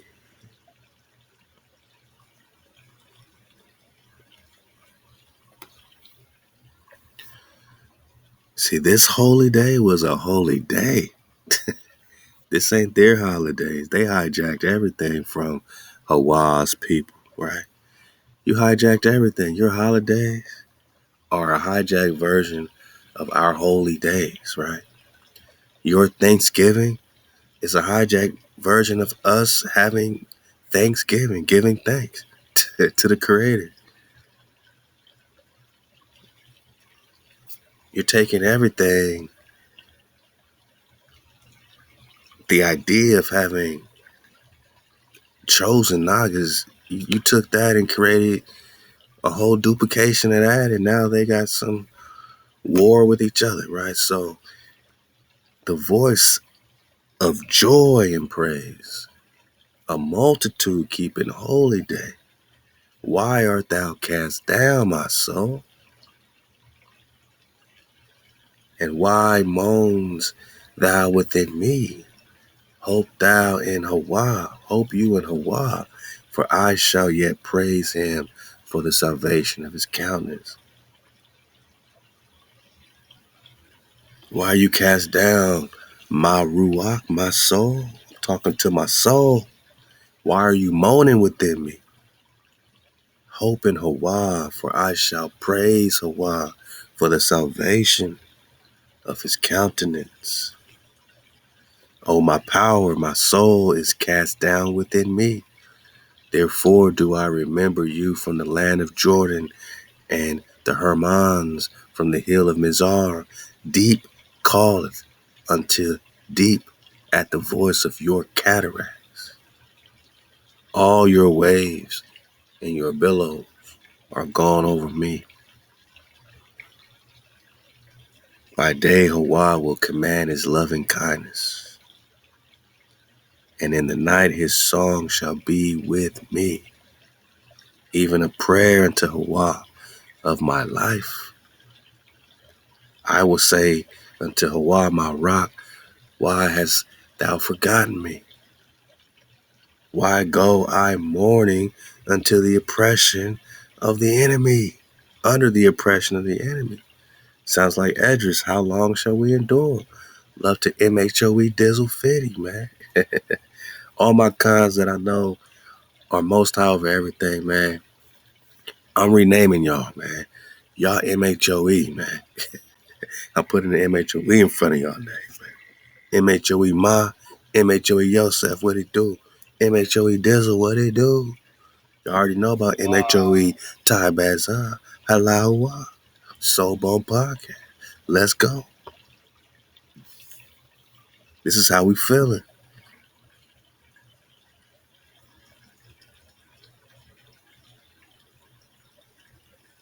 Why go I mourning under the oppression of the enemy?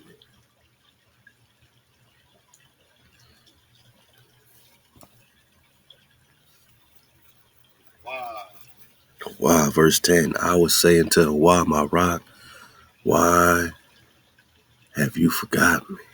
Don't that sound like JC in the New Testament, right? They steal everything, is what I'm saying.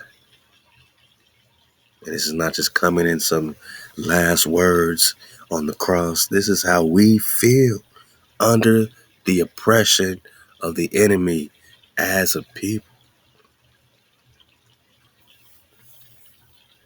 This is how Dawid feel, even in Psalms 18 when HaWah comes out in dragon form with smoke out of his nose and fire out of his mouth, flying on the wings of the wind. Why do I keep mourning? Every morning they say good morning, I feel mourning. How do you have a good morning? When I go on mourning under the oppression of the enemy, as with the crushing in my bones, my adversaries taunt me, while they say unto me all day, where is your God? Where's your power? Where's the God of Israel? Where's HaWah? Why art thou cast down, my soul? And why moans you within me?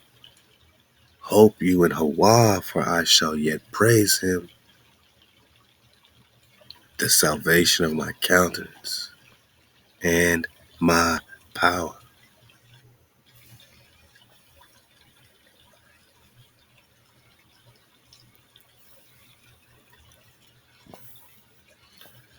Psalms 43, let's go.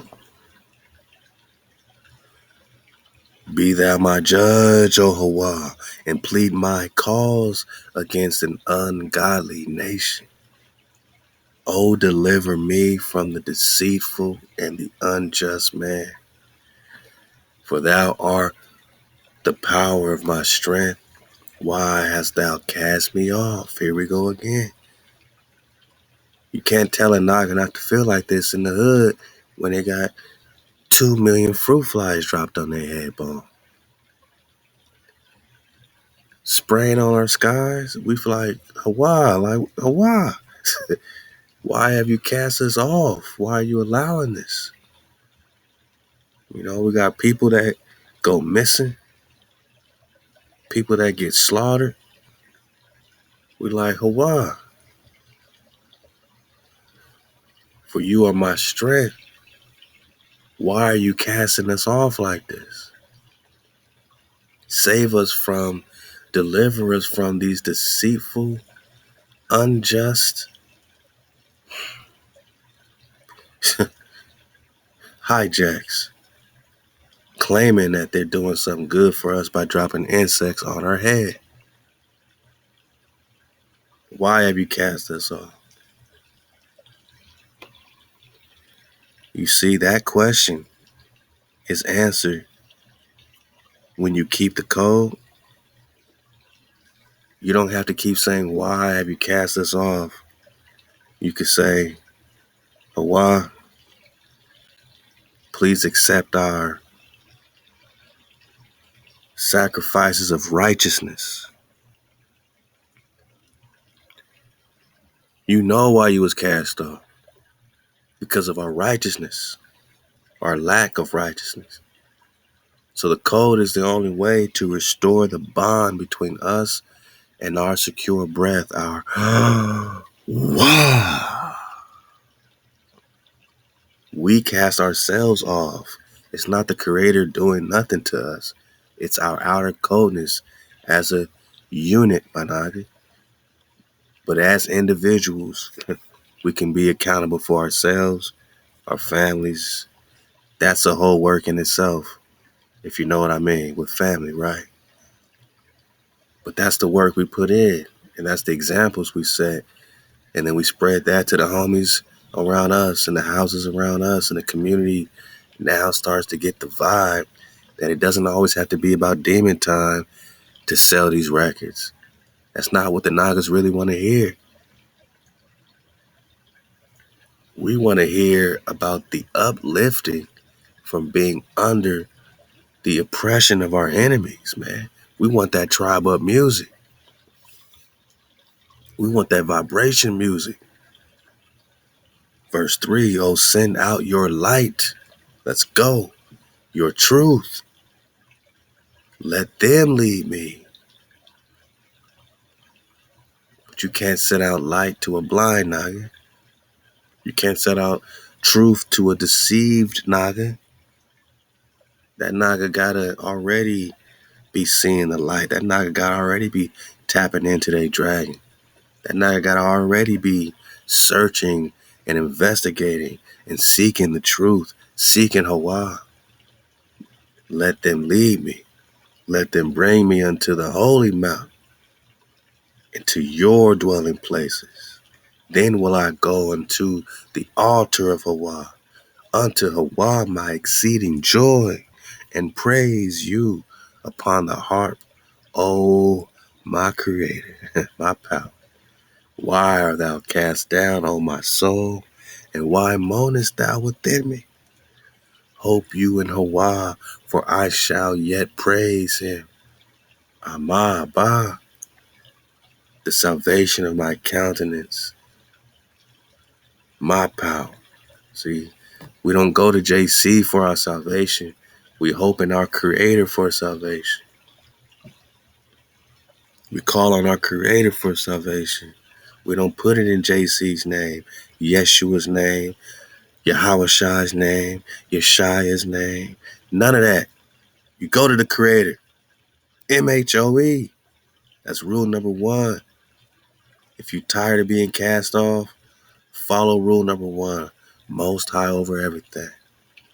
Stop calling on false powers and put your hope in the Creator directly for salvation. Hosea 3.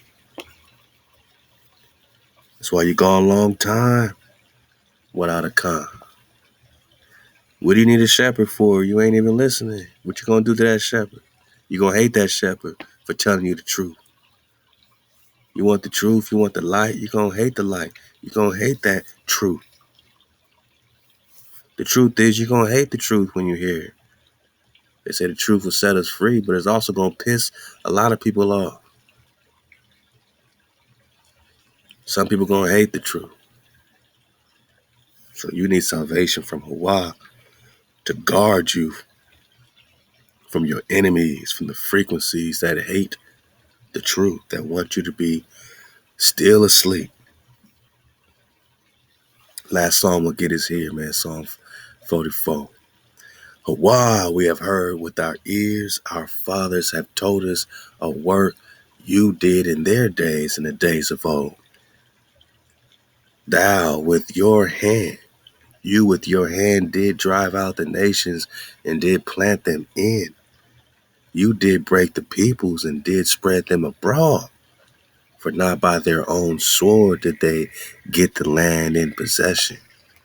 Neither did they own their own arms save them. Wow, so we didn't get saved by our own arm, right? They didn't save themselves. They say today, just save yourselves, bro. You're relying on a mystery God. Where's your God? They're still taunting us when they say that. Well, you better save yourself. Number one way to save yourself is MHOE KTC. Keep the code. And Exodus 20 got us in code. We ain't got to be perfect, but you got to put the effort into not slaying your brother, not stealing from your sister or brother, mother, father, honoring your mother and father above. God. No covetous in your heart, bone. No vanity on HaWah's name. No adultery with your oaths. No false witnessing on a night just to try to jam a naga up.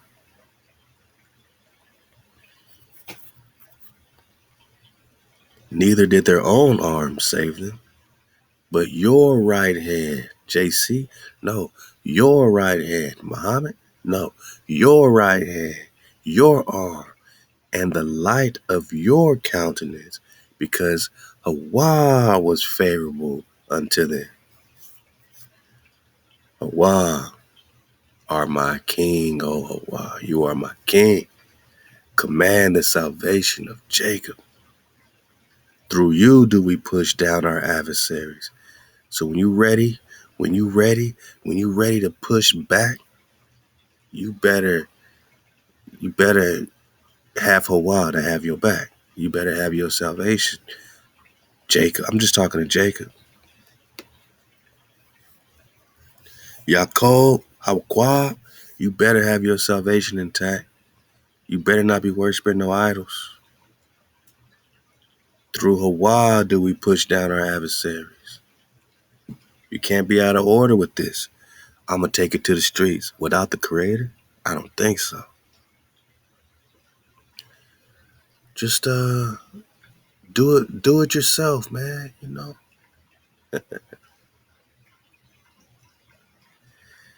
Neither did their own arm save them. You ain't going to save yourself. You need the Creator's salvation. If you really want to save yourself, you keep the code. And then, yeah, you do stuff for yourself and you organize your house and you raise the frequency. Yeah, you do these good things, but my naga, without the code, it is vanity. Out of code, it is vanity. Let's be black people together and do black things. Without the Creator, while these other tribes are worshiping these false gods of Atlantis, hell no, we can't tribal with that frequency just because they black. Do you not remember? It's a more and more war. Huh?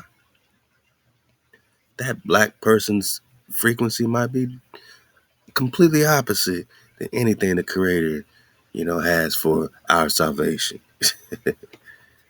A blackness ain't gonna save you.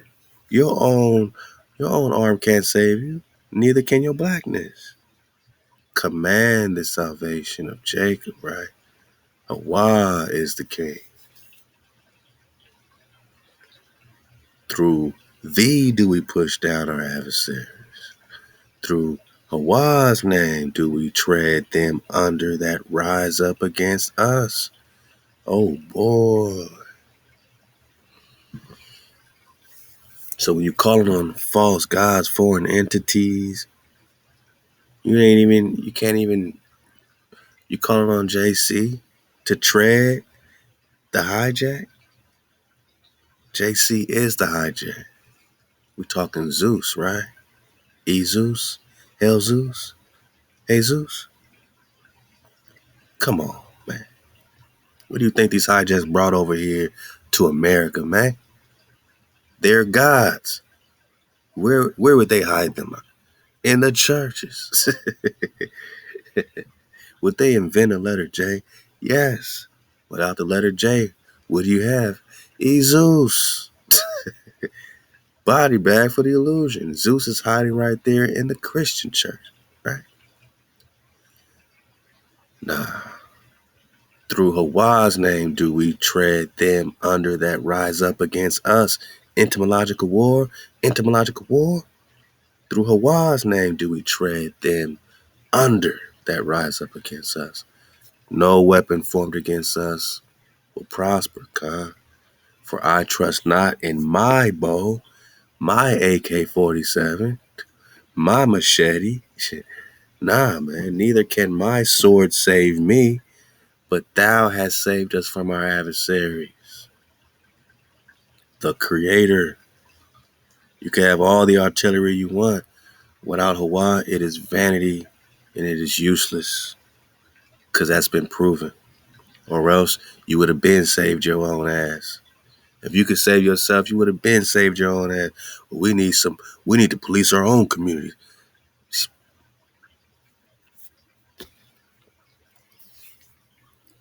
You still in captivity. You still in captivity. You're policing yourself in captivity. How do you get out of captivity? You have no plan to get out of captivity. Well, we gotta put our money together. You still gonna be in captivity. They'll still have more money than you. You have one way out of this, Jack. You got one way to slay the hijack. To be saved from your adversaries. You need to see eye to eye in code with the creator of the heaven and the earth. You need to not put no power before your power. Let's start there.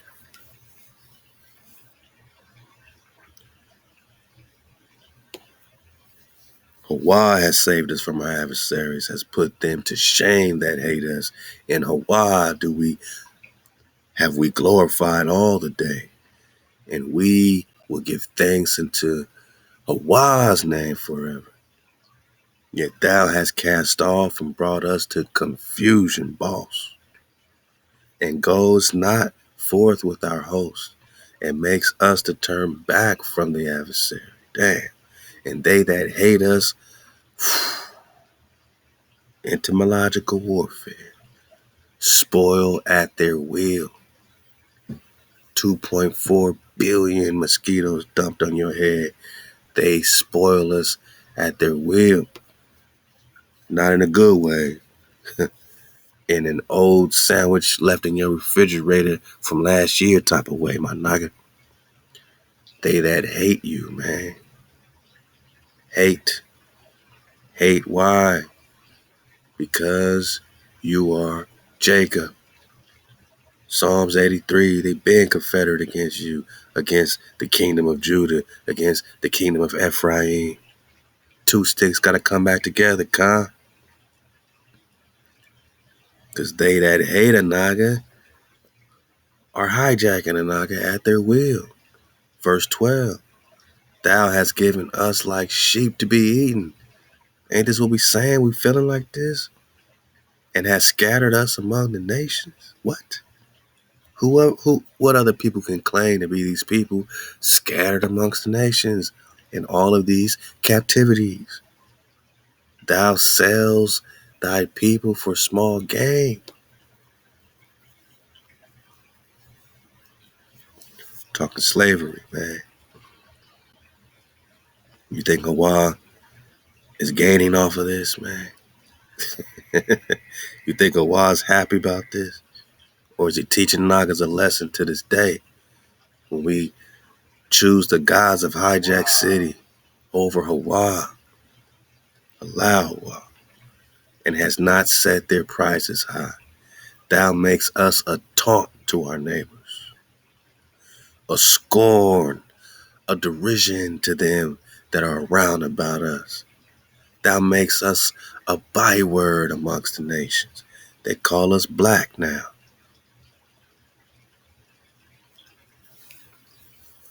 African American, Halal HaWah. A shaking of the head among the people. All the day is my confusion before me, and the shame of my face has covered me for the voice of him that taunts and blasphemeth by reason of the enemy and the revengeful.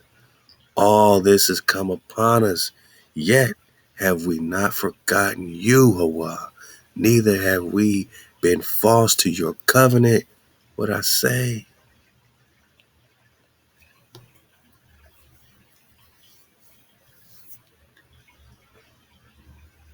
He has to go back to the code, right? He's not saying they've never been out of code. He's saying, look, as of lately, since we've been in all this hijack, we started keeping the code. We haven't forgotten. Neither have we been false. Recently, to your covenant. Because if we've always been in code, we would never be having to get no life lessons, man. We wouldn't have to get no punishment. There would be no confusion. And ain't nothing worse than a confused con. Verse 19, our heart is not turned back, neither have our steps declined from your path. HaWah just wants to know you still gonna walk that path, even in hijack city. Will you be accountable for your actions? Because your ancestors' actions are your actions, because you are your ancestors, my nigga. You are your ancestors. It's all in your DNA. So it's your accountability for yourself. You can't decline from the path.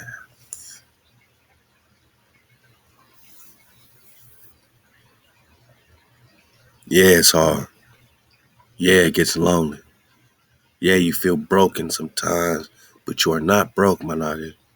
Don't decline from the path. Surf the wave to the victory. Surf the wave until you become the water, my nigga. Verse 20 for the dismount.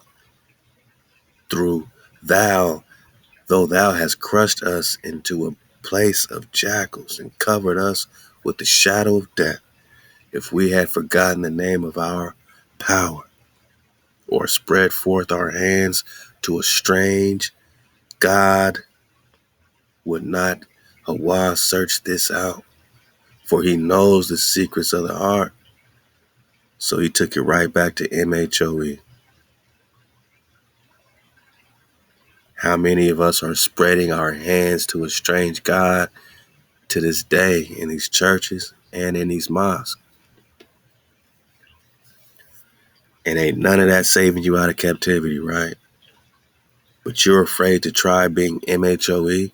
You're afraid to go directly to HaWah, directly to the breath and security, the creator of the heaven and earth. You're afraid to have a direct connection to your source because you have to go through a hijack to get to your creator. Spread your hands in some building, tithe to some preacher, spread forth your hands to a strange God every morning, every day. Would not HaWah search this out, for he knows the secrets of the heart? Nay, but for your sake are we killed all day.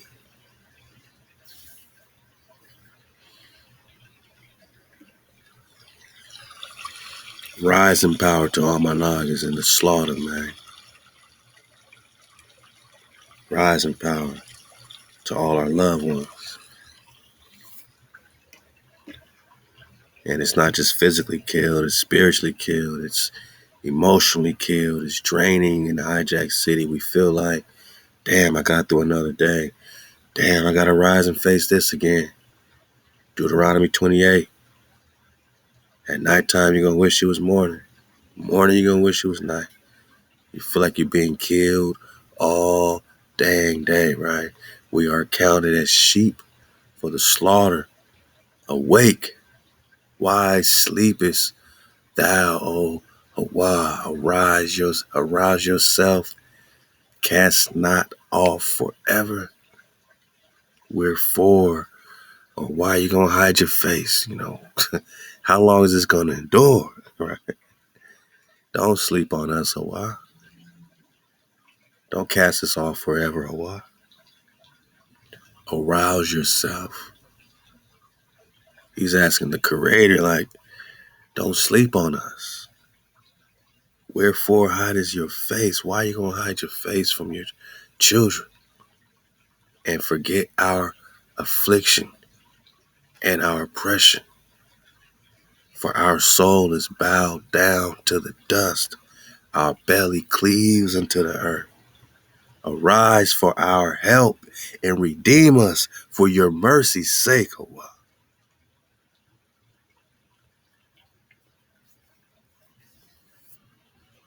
Help a Naga.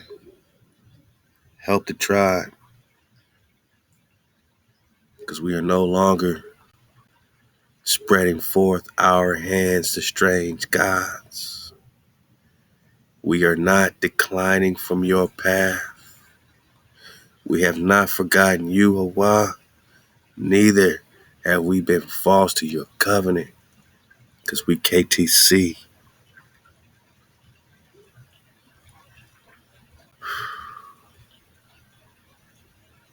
For our soul is bowed down to the dust, our belly cleaves into the earth, HaWah.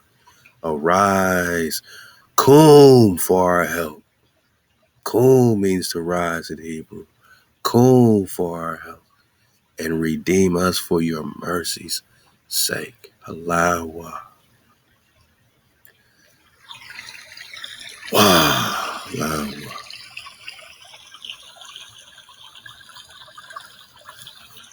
So they got their plan. HaWah got HaWah's plan. Which one you gonna believe in? The plan to hijack city? You know? Or the plan the Creator has for us?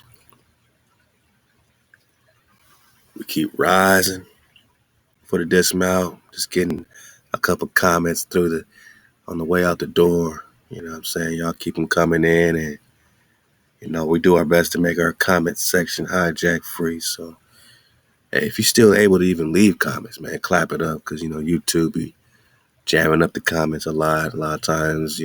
Comments go missing, different things. But also, if you hear, that means you hijack free, man. So hey, hop to you. Love to Mac Neff 54 talking about the Soul Bone podcast, man. He said cons and Connie. my bad. Cons and Connies. Love y'all. We almost there. That time is coming. Allow. Wah, Mac. Hey, hop to Aqua Tiffany, man. Hey, hop to you.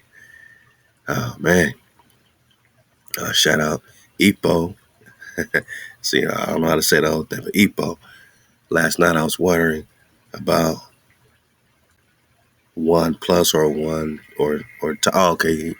I think he's talking about or Roman numeral I. Okay. Sometimes the I, or initially the I, like the Iesus Iesus, got turned into the number one, right? And he's talking about the chronology. But also, I'm gonna get that drop from Instagram in a minute with Terrence Howard. If you ain't seen it, talking about the multiplication. I thought he was talking about that too. He's breaking down the mathematical system, but we'll get to it. Love to Deirdre Hood. Podcasts are really good. Thank you. Hey, ThaWaDa, we're going to get better and better. We're just filling our vibe out. And, as the support continues to flow and increase, we're going to be able to do amazing things, with great intention right here at 432 The Drop Radio. Love to you and love to Ty Bazan and CJ Battle, Aqua Sam, Chef Condi, man, everyone. Ma Jiggum, everyone participating in the Soul Bone podcast, Yosef the Real, Dizzle Fitty, Natural by Law, all the cons, man. We really appreciate all y'all, man. And it's where a con could be a con to have a conversation, man. So hey, out to you. Love to Sam Miles. He's surfing the wave, I think, in Preston 2016, Preston 17. Whoa, surfing the wave. Hey, I'm Sam. He says, then in Egyptian theology and history, that Ramsey V or whoever was killed by his son too, just like they're saying Preston John was killed. Ain't that so? More duplications, more phantoms. Sam got the drop. Dragon Slayer, what it do? Drop Nation, I see you. Good look. I see you good. Look, the dragon still with you. Hey, Shalom over here, vibing with the Soul Bone podcast. Yeah, we're going to get some of this what's one times one drop for the dismount on the IG. The way they teach math us is highly ineffective. Love to Yak Z's. He's dropping the drop, man. Ty Bazan, man, what they do? Shalom Khan's top of the Soul Bone KTC.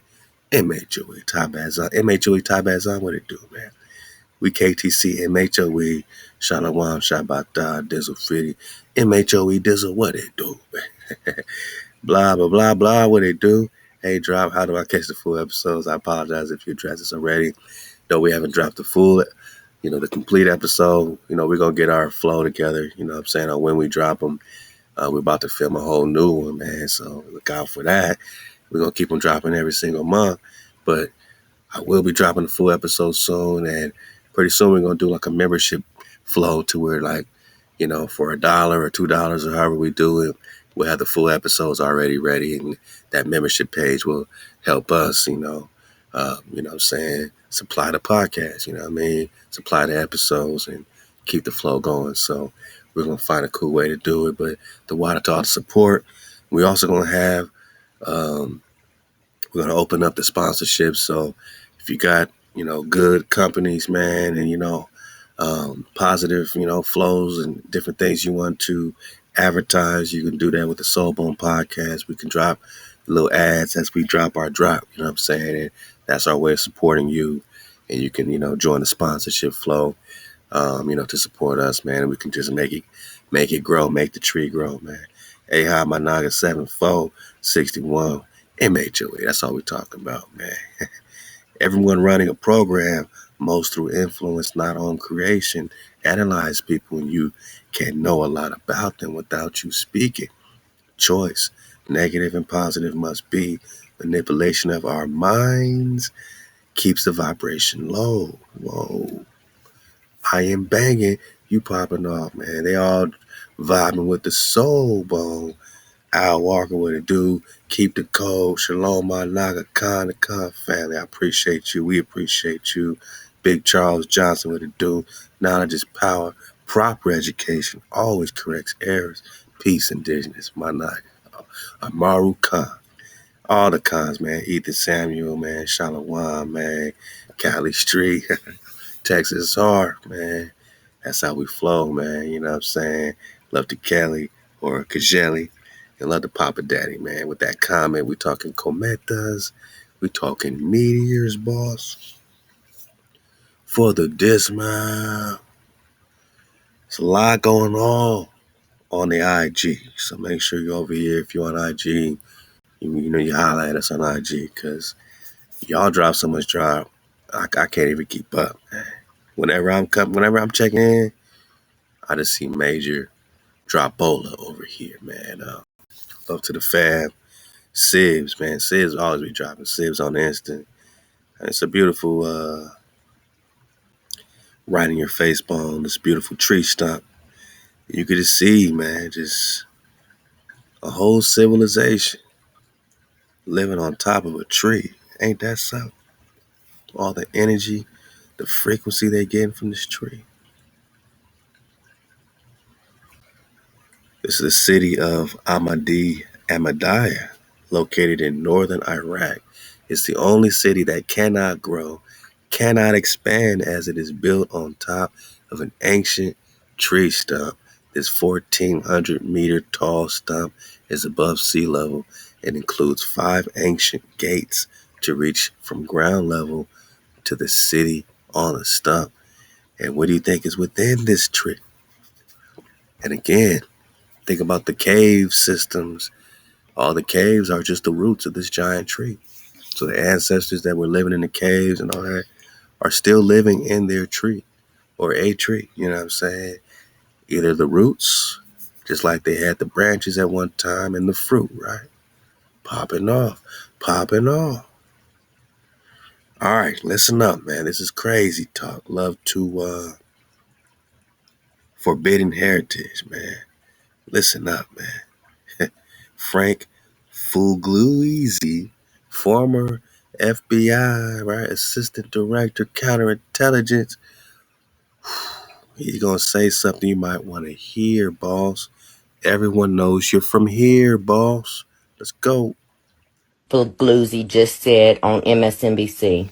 Virgil reminds us, no, we're not white supremacists, we're white nationalists. And so a portion of society goes, oh, thank God, they're not white supremacists. And they don't realize that white nationalism is not American either.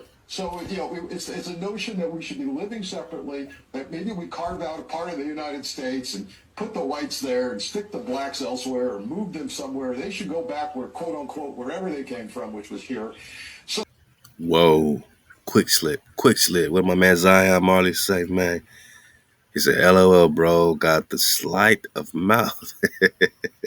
Slick with the talk. Love to hear on 9. He said, that most high whistle for the Leviathan Phoenix. They know what time it is. I'm here for it. Shout out to y'all, man. I mean, he said, oh, let's just hear it again, man. So, it's kind of the frog in the proverbial pot of warming water. We go. Y'all heard what Frank said. Former FBI, right? Frank Fagluzzi. We from here. Peace. That's what he said, My bro. people, listen to what Frank Fagluzzi just said on MSNBC. Virgil reminds us, no, we're not white supremacists, we're white nationalists. And so a portion of society goes, oh, thank God, they're not white supremacists. And they don't realize that white nationalism is not American either. So, it's a notion that we should be living separately, that maybe we carve out a part of the United States and put the whites there and stick the blacks elsewhere or move them somewhere. They should go back where, quote unquote, wherever they came from, which was here. Which was here. Halal HaWah. I guess they got to tell the truth sometime. They should go back wherever they came from, which is right here. Now, this is a perfect time. You could have said, they're saying they should go back to Africa. He didn't say that. He said they should go back, quote unquote, wherever they came from, which was here. Managa, everyone knows you're from here. Do you? Now, he's telling you from here. These blacks are from here. And then this Judith Shore, part of the Israeli council, she gonna say the number one enemy that they got is the young black population. So if the young black population is the number one enemy of the Israelis, video of if you're the main op to them, and this FBI dude saying that y'all black butts is from right here in America, so you're the Indians and you're the major problem of them. Hint, you're the Israelites, right? So only the Israelites, the young generation, would be a big problem for anybody hiding in their tents. the Israeli government holding a private convention here in the United States. One of the people in attendance at this secret meeting was Judith Varney Shorer. She's a former Israeli consul general who was operating out of Atlanta. She was one of the main people saying that the biggest problem that they had was young black people in the United States. But don't worry, they've got some black leaders on the payroll. The major problem of Israel is with the young generation of the black community. Whoa. The problem of Israel is with the young generation of the black community. Nigga. Black is with the young generation of the black community. Nigga. This was an Israeli government official who was saying this. Not some low-level operative or some rogue member of their diplomatic corps. This was a senior member of their administrative government who was saying this on American soil. Their biggest problem wasn't Hamas or Hezbollah or the Palestinian Authority or Syria or even Iran. She said that Israel's biggest problem was young black people in the United States. Ping, pow. Because she's operating out of Atlanta. Hey, Terrence, man. What's 1 times 1, man? Because a nigga gotta know. If we the main op, we gotta know 1 times 1. We gotta get prepared. You know how I figured it out? What's 1 times 1? 1 times 1 is 1. To multiply means to do what? make more, right? Yes. Increase in number, Yes. multiply. Yes. How can 1 times 1 equaling 1 be part of the multiplication table? It fails to satisfy the term multiply. 1 times 1 is 1, but 1 plus 1 is 2. Seems like there's a fallacy. It doesn't multiply, does it? What's an action times an action? You got some weed. No, I'm asking.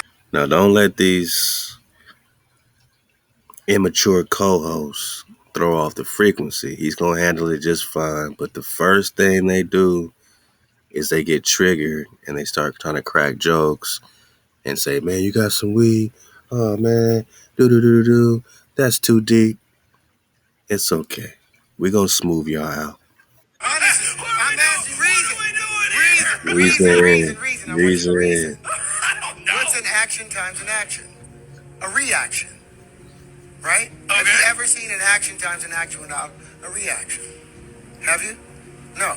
Because equanimity is the currency of the universe. There's always an action times an action having a reaction. So how can 1 times 1 equal 1? How can A times B just be A and not B? What happened to consequence? Terrence, these are late night conversations. These are they are. This is the beginning of our understanding. It should fit. What kind of calculator you got? What kind of phone you got? iPhone? Okay, go to your calculator. Whatever the new one. No, go to your Okay. calculator. Go to your calculator. All right. Go to Go to your calculator. Yeah, I You got do you. too. You got iPhone? What are we doing? I want both of y'all to do 2 separate things. I want to do the same thing to start with. Turn it to the side. Okay. All right, now I want you to both hit the number 2 that the whole calculator show up. Hit number what? Hit the number 2. Number 2. Go to the square root. It is the second column from the left, 3rd row. Can't play with a knocker that knows his calculators, man. Straight up. It'll have that Yeah. thing. All right. You 1.4. 1.414213563737095. Holy now crap. I want you two to do 2 Can't play with a knocker that knows that many numbers in his head ball, man. separate things now. 2 separate things. I want you to multiply it by 2, hit times 2, equal, don't you do it. Okay. And I want you to hit x to the 3rd. X to the 3rd, it's going to be... Times 3? No, x to the 3rd. Oh, X. Oh, okay. I see it. X to the 3rd. Yeah, I got you. All right. 1.1. No. You didn't hit x to the 3rd. Yes, I did. If you hit x to the 3rd... Oh, I'm sorry. You're right. So go back again. Okay, so now... Here's where you are. Yeah, I'm 2, good. 2, square root, square root. and hit x to the 3rd. All right, 2.82. 2.828, 4271, 2174, 6190. The same value You can't play with a knocker that knows his numbers, man. you got Yeah. by multiplying it by 2. So he had 2. He hit x to the 3rd, which is cubed. He cubed 2 and got the same number that this other jabroni got with the square root.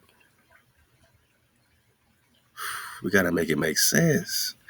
It sounds like fallacies. Yeah. And he just cubed it. Divide it by 2 again. Both of y'all. Divide it by 2. No, divide by 2. Hit equal. Now, cube it again. Hit x to the 3rd. Yeah. You see that loop? Yeah. That's saying x cubed is equal to 2x, which is equal to x plus x. That's an unnatural equation. That's a mathematical fallacy. And that's the beginning of your math. So if you're cubing 2 and then you divide it by 2 and then you cube it again and you keep getting the same thing, the math ain't mathing. You ain't multiply. That's how I invented tangential flight, because your math, someone programmed that lie in there and lied to you and everyone, and all your fundamentals are off. That's it. If the fundamentals are off, the whole equation or the whole system is off. Out on a fundamental level. And he said he invented Tangiel, something like that. Get the drop. It's right here on the IG. And look it up, man. Look it up, man. My noggin, man, is popping up. Hey, did y'all know about the Black Hole? Because we know we talk a lot about Marvel. Shout out to my noggin, Heron. Y'all know about the Black Hole? Did y'all know about this? The first Hulk. Tyrone Cash. Tyrone Cash, also known as Black Hulk, was the first Hulk to appear in the series before Bruce Banner. Hailing from Earth 1610, Leonard Williams was a brilliant scientist who engineered a super soldier serum that turned him into the Hulk. He later adopted the nickname Tyrone Cash and began hunting wealthy gang lords and criminals over the country. Look like Mr. T, huh? Mr. T knew something, huh? He has displayed feats of incredible strength, speed, and durability, and was able to retain his genius intellect even in his Hulk form. He has defeated the Ghost Rider, overpowered the War Machine, and has tanked hits from Thor's hammer. He was later captured by the Avengers, where he revealed the secrets of the Hulk drug before being executed by Nick Fury. Shot to the head. He could withstand Thor's hammer, but not a shot from this. You know what I mean? It's a more and more war. Nigga on Naga type of stuff. This Naga right here, he had the secret sauce, right? Now, we just got from the whole Marvel flow with the Press of John that he's fighting the Avengers, he's fighting Thor, he's fighting all this. So if the Black Hulk is also fighting Thor and the Avengers, then this Black Hulk must have been on the same side as Prester John. Just recon Prester John Marvel and go crazy. The first Hulk. Yeah, man. Black on black crime, right? Black on black crime, man. Hey, can y'all see the dragon in the clouds?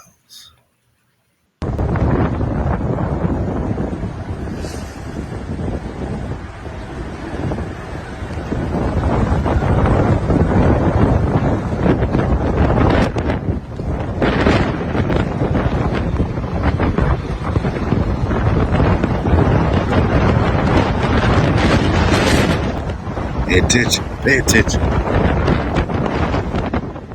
Pay attention, my love.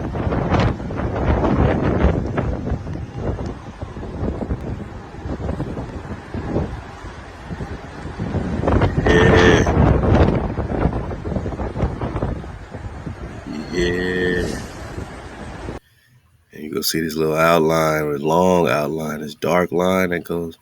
I'm just tracing it. And when you see the flashes of lightning, you see it even clearer. It's like one of them long, like Chinese type dragon joints, like a thunder dragon or whatever. But it's apparently seen to be popping off this whole entire storm situation, man. And, you know, hey, man, the math ain't mathing, and the dragons are all happening.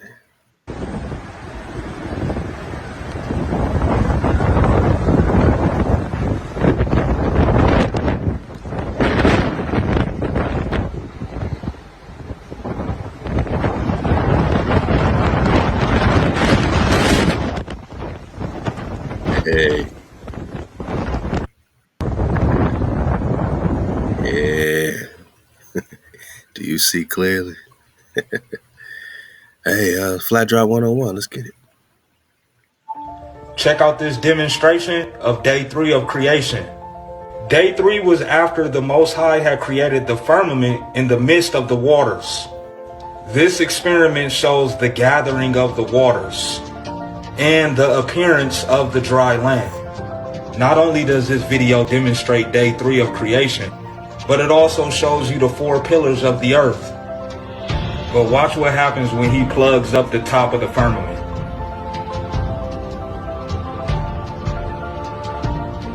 The water submerges.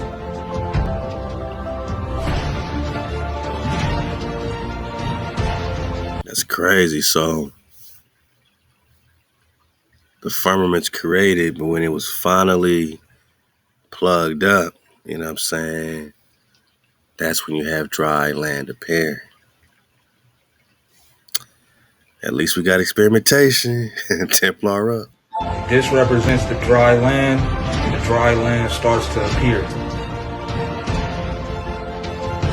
I mean, I don't see no experimentation of no spinning ball. You see a spinning ball experiment? When they made a spinning ball, spun it at 1,000 miles per hour plus.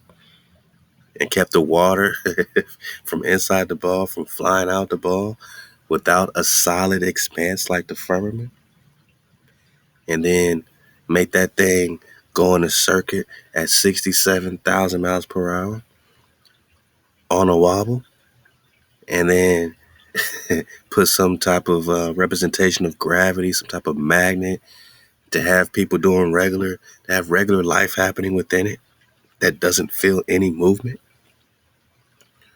I haven't seen that experiment. That's what science says. HaWah says you are firm, fixed, and immovable.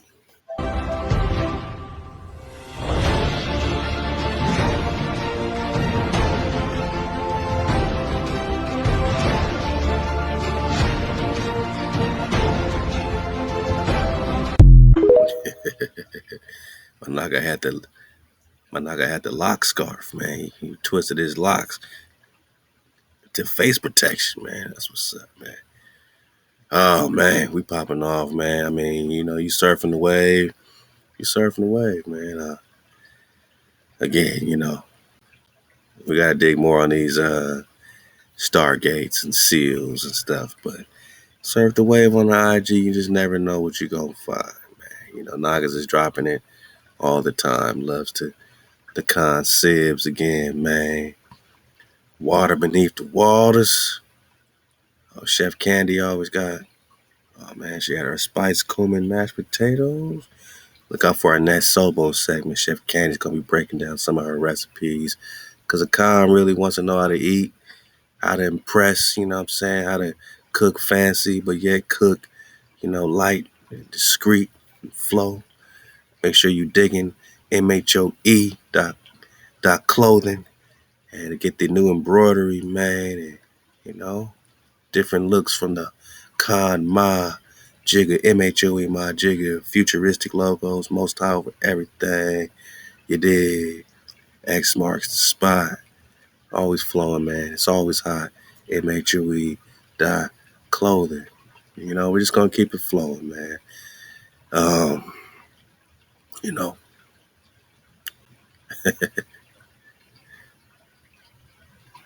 This is one drop right here that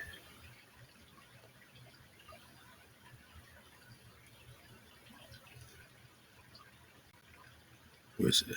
Oh yeah. One more flat drop, man, for the dismount. Is this what you're talking about right here? I got this cool app on my phone too.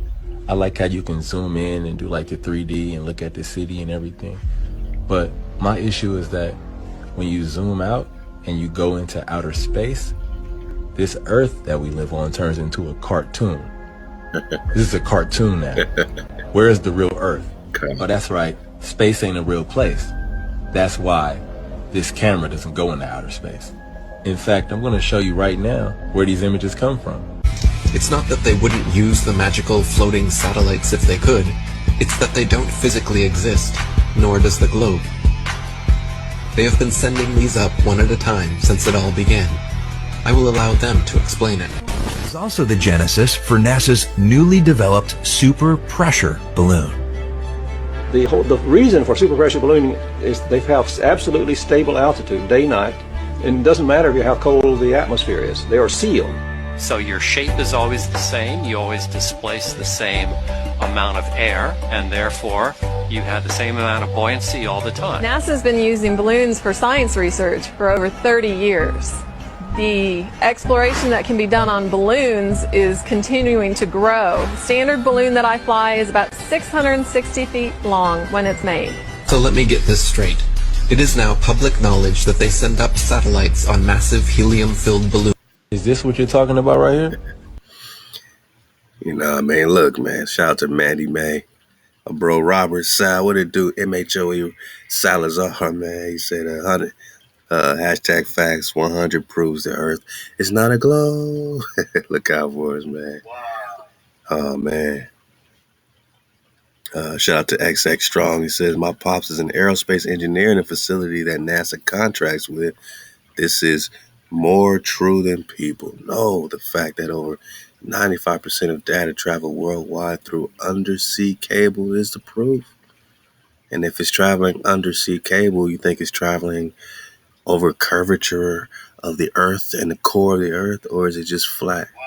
Flat cable, man.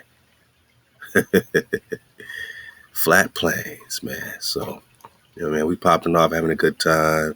MHOE cons is popping off all over the place, man. And, what can I say? What can we say, man? When mountains were trees, one day again, man, we're going to see these beautiful trees take root, They're still rooted. It ain't over for the tree. It ain't over for you because you still rooted too.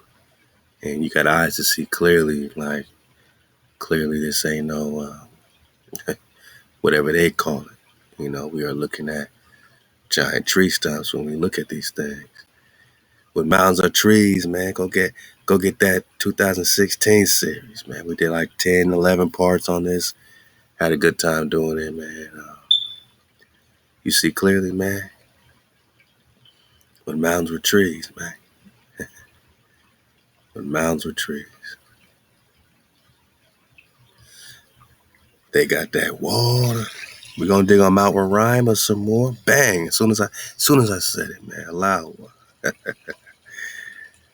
The mountains were trees. Imagine the fruit from these trees. Imagine the habitable, elements. Every tribe got a tree, man. Every tribe got a tree. That's love, right? They got hexagonal pillars and formations, man. When mountains were trees. Halal HaWah. You see clearly, man. For the dismount. All right, man, we out of here. I think it's gonna be the coldest dismount of all time.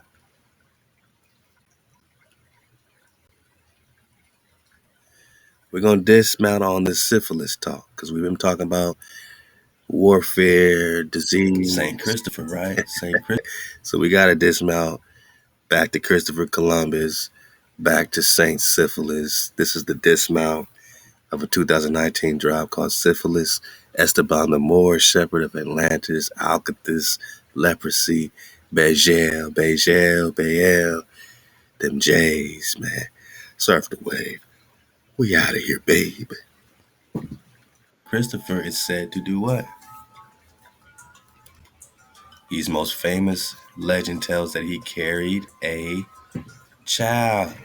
Who was unknown. Syphilis was unknown. Across a river before the child revealed himself as Christ. And I say, is syphilis their Christ? Is the Cephalus Anubis their Christ? Now he's the patron saint of travelers like Columbus. Christ Ophir. Up to the bro. Body, man. Christ of Ophir. So St. Christopher is supposed to be way back in the 200s, but now we're saying that this is really Christopher Columbus. It's looking like, it's connecting, right? And remember the time shift. So they've already shifted your time over 1,000 years. You could shift it back. And this Christopher carried a child who was unknown to him, right? This child, then he realized his child was the shepherd. He carried this child, this St. Christopher carried a child. And we said, and you also got this Stephen, this St. Stephen, all right, who connects with this Esteban. Esteban, if you remember that link that we pulled up, Esteban the Moor, right? Just pull up the wiki just to get his born day, right? He's born in 1500, right? Columbus dies when? According to their recon, 1506. 1506, Esteban would be 6 years old. And we're getting here from St. Christopher that he carried a child across the river. Could it be this Stephen here? Because you're just talking about little Stephen. And last time we started digging on this Stephen the Christ. Let's go.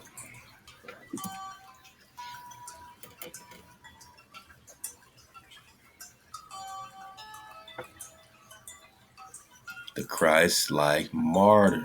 Mm. You can go into like Jesus, then Stephen is arrested, so they're comparing Stephen with Jesus. Remember, Esteban is the child of the sun. The son. Is he the child carried? Is he the syphilis? Is he the syphilis? Mm. Did he get baptized and lose his dog-like countenance, but still he was, you know what I'm saying, he was taken out, you know what I mean, in New Mexico because they knew he was an abomination in their pure Hawiku, their pure land, the promised land. You don't come into the promised land as a dog, right? Mm. Not as a syphilis.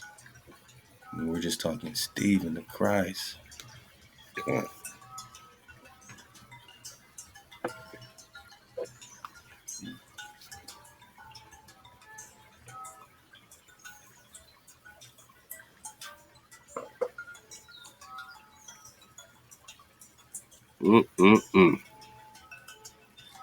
Son of Syphilis.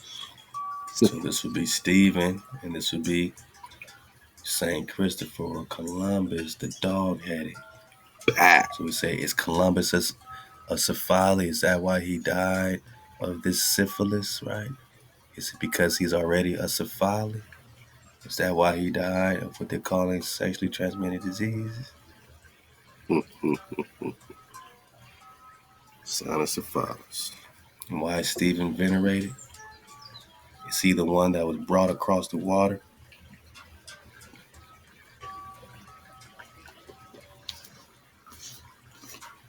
Oh, snap. His most famous legend tells that he carried a child, right? Saint Christopher, the doghead, carried a child. Is this why they're side by side? Is this the child he carried? That's really Estebanico, who would have been 6 years old with Columbus at that time.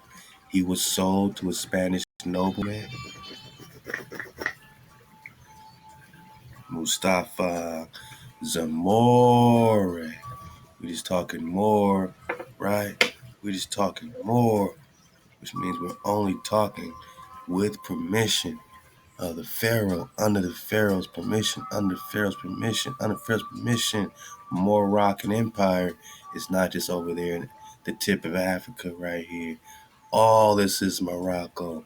Morocco is all this says under the Pharaoh's permission, under the Pharaoh's permission, under the Pharaoh's permission. So that's why they always got to give homage to Egypt. The Moors can't move without Egypt. They're under the Pharaoh's permission. The Pharaohs had the Hebrews in captivity. The Pharaohs are coming out of Atlantis, which was destroyed because they wanted to take over the whole entire plain. Now we could talk worlds beyond the poles. HaWah. Atlantis, which is why syphilis is worshiping the king of Atlantis. Which is why syphilis is worshiping the king of Atlantis, man. And which is also why when you talk more and you're talking Moab, right? You're talking Atlantis. And what they say about them daughters. Uh-oh. Let's go for the dismount. Drop nation. The plague which befell the children of Israel when they committed harlotry with the daughters of Moab is referred to this Baal, the syphilis. Whoa! It's 2019 drop. It's 4 years ago. That's why I like the belly flop. The daughters of Moab. Would they be black too? Would they be black people? Would you call them black? Right now you go to the club, you look and say, hey man, that's a fine looking sister. I don't know if that sister is one of the daughters of Moab, right? And not that all of them got to be some hijack this. I'm not saying that. I'm saying we don't know, right?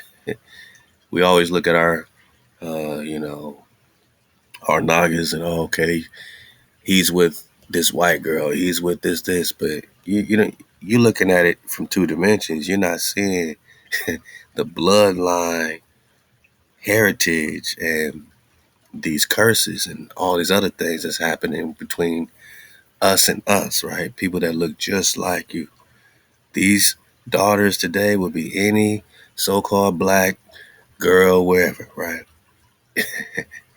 The plague which befell the children of Israel, or the Nagas of Jacob, right? When they committed harlotry with the daughters of Moab, is referred to Magapha, like Magapha, you know what I mean? Magapha, a term denoting plague, epidemic. We've been talking about epidemic, entomological war, right? This is right in your face, though.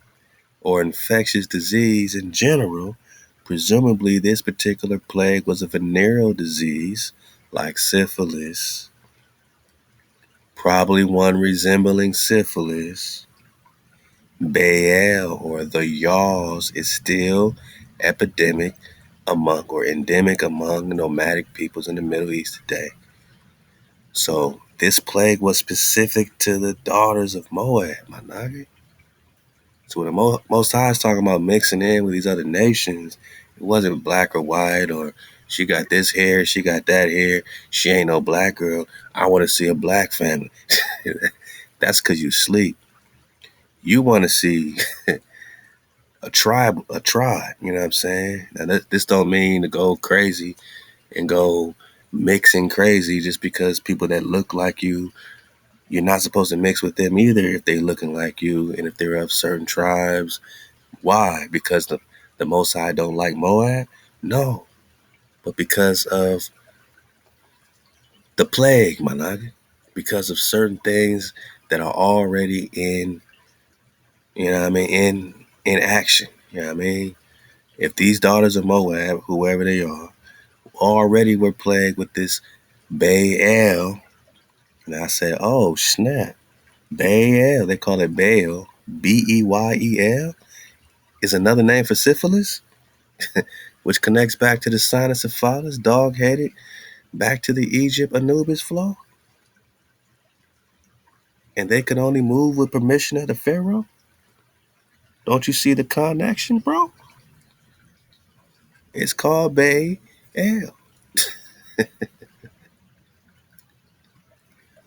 So mixing with other races and, whether it's from our men and their women or their women our men or our women their men, whatever you want to say it, was more than just about a racial thing like it is today. Oh, you're interracial dating or whatever. It was the frequency that came with that mix. If that mixed person or whatever brought you another god, now you're playing the harlot somehow, some way with this other power that this daughter of Moab is bringing you harlotry. She's making you worship her power. The Most High didn't hate Moab as much as the harlotry that came with the mixing of the daughters of Moab. It wasn't just that you're going to get syphilis. It was that you're going to start worshiping another power and have that dog-headedness now in your family line, right? Because this syphilis is the sinus syphilis, is the dog-headedness. It wasn't just about catching a venereal disease. It was about the dog-headed gene that was spread rampant throughout the daughters of Moab in Numbers 25. HaWah didn't want you mixing with the dog heads. Fathers. So it's all getting closer. It's all getting closer, man, to a pure visage, you know what I mean? Clarity. The etymology of dragon is to see clearly. We're talking the quicksilver, the mysterious substance, unknown origin. The living water, the living spirit. They needed that water to be cured of their leprosy, their syphilis. They needed to go back to the Drakkar to get the water. Who's the child? Syphilis, right? Who's the child? Who's the child carried? Who's the Native American shepherd? Syphilis. That was carried. This Native American Oh, simple. The frame is the journey of Columbus. Whoa. I just belly flopped. This was on accident, but I was thinking about going there anyway. Hold up. Well, that's 2:20. I'm gonna come right back. This was getting too good. I gotta get the rest of it. Hold up. My bad. My piece. Syphilis, right? Who's the child? Who's the child carried? Who's the Native American shepherd syphilis? Okay. That was carried. This Native American from Ophir, right? Christ of Ophir. Ophir is the city of gold, my nigga. Who's the Christ of the city of gold, or who are they calling the anointed of the gold, right? Columbus is looking for the gold, man. He's the anointed of the gold, which is more than just physical gold. Being over here gave them the ability to turn their dog-headedness, to take their dog-headedness away. This was a magical plant that they were looking for when it came to this holy grail or this cross or whatever they want to call it. There were different names for this guaiacum tree, the tree of the cross, the holy tree, the guaiacum that they found in South America. They came here for that. It was curing their dog-headedness, their cynocephalus that later became syphilis, a venereal thing. But syphilis is a shepherd, a Native American shepherd. And apparently he was cursed with dog-headedness because he chose to worship his king Alcathous as a god. And Apollo cursed him with dog-headedness. This was the story. He's a Native American shepherd. This is a nigga we talking about, right? And remember this Ophir, because we're going to get this on the belly flop. Christ Ophir. Christ Ophir. Well, who are you? My naga, you are the Khan. You are the copper color race, the tribe of Israel found here in Cathay. Let's go. And we know that this Atlantis frequency has been hijacking this Poseidon, Atlantis, Canaanite frequency has been the reason to dodge the hijacks at all costs. And we're just coming back into full mem with the water, the living spirit, the water. We're just coming back into full mem to overstand that the that the fox is the jackal. Whoa. That this is the cephalus. Remember this great drop called the Greater Exodus, man. Wow. In the loss of paradise and the events connected with it, the fox plays the part ascribed to the serpent in the Hebrew legend. In the Egyptian legend, it's the jackal. So now you got this Anubis flow, right? Egyptian. But in the Hebrew legend, the fox or the jackal or the cynocephalus the dog-headed fox, swiper no swiping, is the serpent. The cynocephalus dog-headed tribes are the serpents. Alchemical serpents bursting into consciousness. That this is the serpent.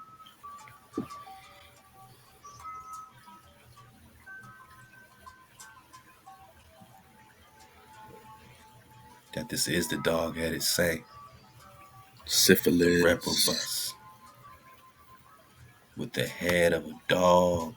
The head of a dog. And they were also said to be of enormous size. Mm-hmm. So they were like giant dog-headed people. So you're fighting the giants and the dog heads all at once, man. You don't think Christopher is Christopher Columbus, man? Pushed back in the timelines to 200 AD. Then you got 1400. You never heard of Anatoly Fomenko? 3 major chronological time shifts, 333 years. Another shift, 54 years, and another shift 1,778 years.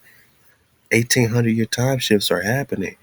So something happening in the year 200 and the year 1400 could be the same damn thing. The same Christ of Ophir. Talking about the Canaanites, the Canaanite, right? Canaan. From there you can follow the breadcrumbs. Canine? Back to the king of Atlantis. Oh, damn. That's why we stay up, man. That's why we suit up and dodge the hijacks at all costs. Facts. Big facts, man. Because that is their JC. Estebanico.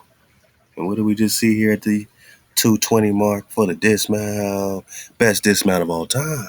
Altion operates in precisely this way, poetically and mythically, not diagnostically. The basic outline of the Epilion is simple. The frame is the journey of Columbus. It begins with his ships at sea. His prayers for direction is landing in Ophir. I'm out of here, boss. Didn't I say remember the Ophir? Didn't I say remember the Ophir? We out of here, boss. Hey, shout out Drop Nation. All this is y'all recon.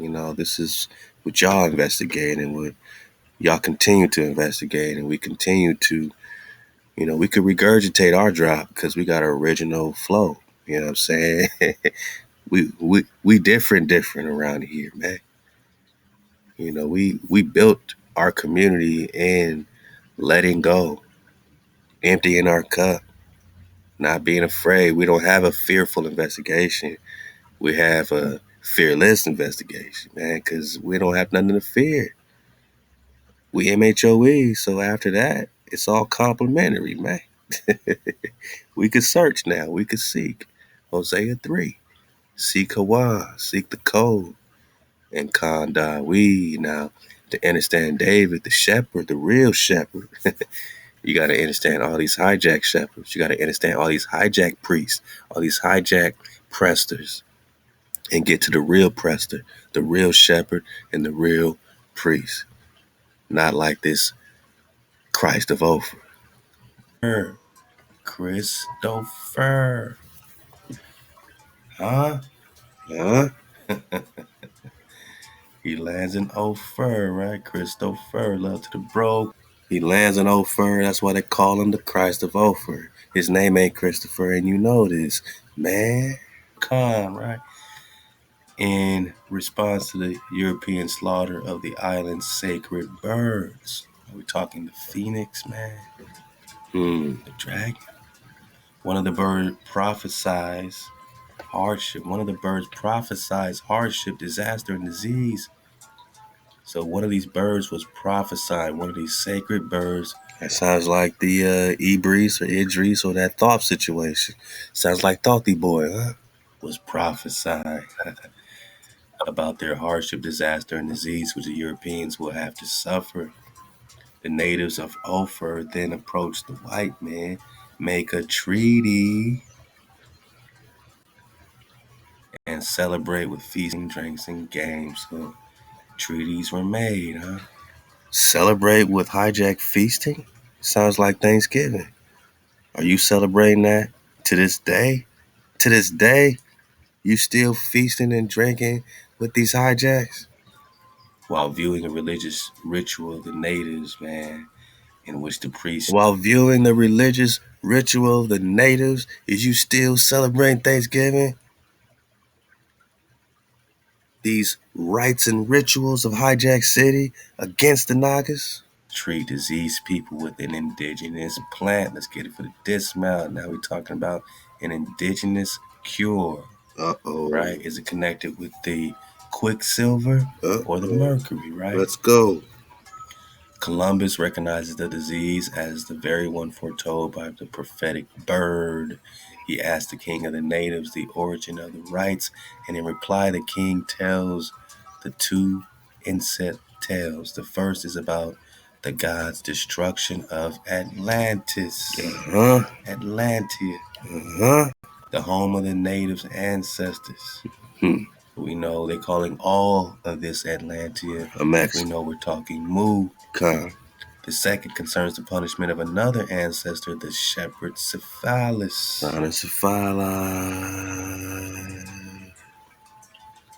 So Columbus, I mean, come on, man. We've been connecting the shepherd syphilis with Columbus, even though they've just connected syphilis with Columbus. Yep. We said, well, this shepherd syphilis seems to be connected with Saint Christopher. Yep. Saint Christopher, right? Saint Christopher is said to do what? He's most famous. Legend tells that he carried a child who was unknown. Syphilis was unknown across a river before the child revealed himself as Christ. And I say, is syphilis their Christ? Is the Cephalus Anubis their Christ? Now he's the patron saint of travelers like Columbus, Christ, Ofer, love to the bro. Pink Pan. Shalawah. So Saint Christopher is supposed to be way back in the 200s, but now we're saying that this is really Christopher Columbus. It's looking like, it's connecting, right? And remember the time shift, so they've already shifted your time over 1,000 years. You could shift it back. Bang. And this Christopher carried a child who was unknown to him, right? This child, then he realized his child was the shepherd. Woo. He carried. So we like, did Christopher Columbus in the 1400s carry Estebanico, Stephen the Christ, who had all that little healing abilities they say Esteban Azamore had? Esteban de Moor, cities of gold, right? Cities of gold, Ophir, Christ of Ophir. Wow. Body. Hey, can y'all leave a comment? Body bag for the illusion. Best dismount of all time. Did Columbus carry St. Stephen, Estebanico, Black Stephen across? I mean, Columbus sailed the ocean blue 1492. Stephen's popping off early 1500s. He's a child. And it's that same child,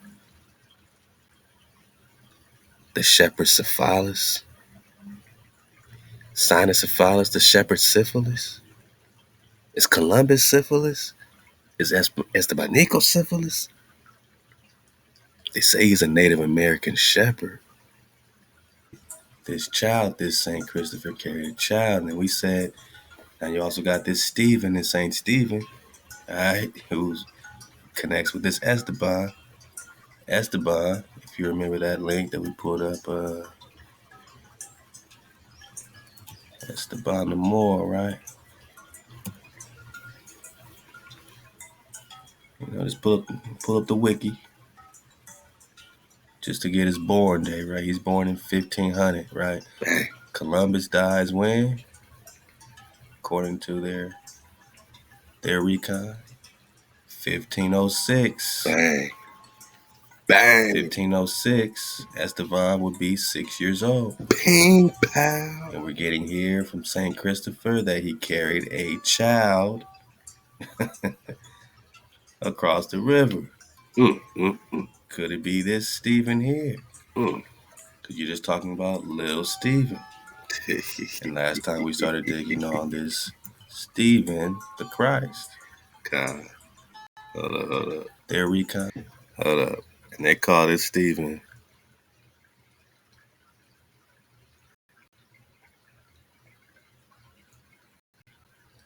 One more time. Just to get his born day, right? He's born. They call little Stephen the first great black man in America. I'm out of here, boss. Because there are already Nagas in America. We know that. So how is this the first great black man in America? The hijack must be calling this the first great black man. That means what? That means he's working for the man, right? He's their first great black man in America. Because he was the first non-native, non-Naga nigga to come over here invading, over here leading the hijack right to the promised land, right to Hawaku, New Mexico, where he was killed for bringing weapons of destruction, weapons of death, they said. He carried with him weapons of death, so they put him to death right there in New Mexico. Managa. He was the first martyr, which means he was the first Christian martyr, even if he was Azamore, because it's all the same thing. Even if he was Mustafa Azamore, he was a convert, or else he wouldn't have been rocking with him. He wouldn't have been rocking with the Spanish Narvaez expedition if he didn't convert, which means him being killed by bringing weapons of destruction and death to the indigenous Nagas in so-called New Mexico, Hawaku, Cibola, Shimbala, in America, as the so-called first great black man in America, him being martyred matches the story of Saint Stephen, Managa, first Christian martyr. 1,300 years separation. Remember the three major chronological time shifts. Recon Anatoly for the Manko, the Russian chronographer, showing the duplicates and the phantoms in the timelines. He said they took the history probably from sometime after the 900s or 1200s, or in this case 1400s, and Scaliger, Batavius pushed the history back at least 300 years. So the same story happening in the 1400s is now popping up in the 1100s in the timeline. And then they pushed it back 1,054 years. He found another duplicate of time. So that's really what we're reading with this St. Stephen 200 year. 300 AD is the same as 1400. That's the 1154 year time conversion, Managa. And then they did it again for 1800 years. Now you got King David in the BCs, when King David is really popping up in the 12th century. With the Fountain of Youth, Prester John. Investigation. Look out for Prester 129. Coming in hot. Dropping in hot, Managa, because you wanted to drop in hot. We dropping in hot because you want us to drop in hot, man. We had a good time today digging on entomology's study of these insects, biological war. We got to read more into the biotech situation.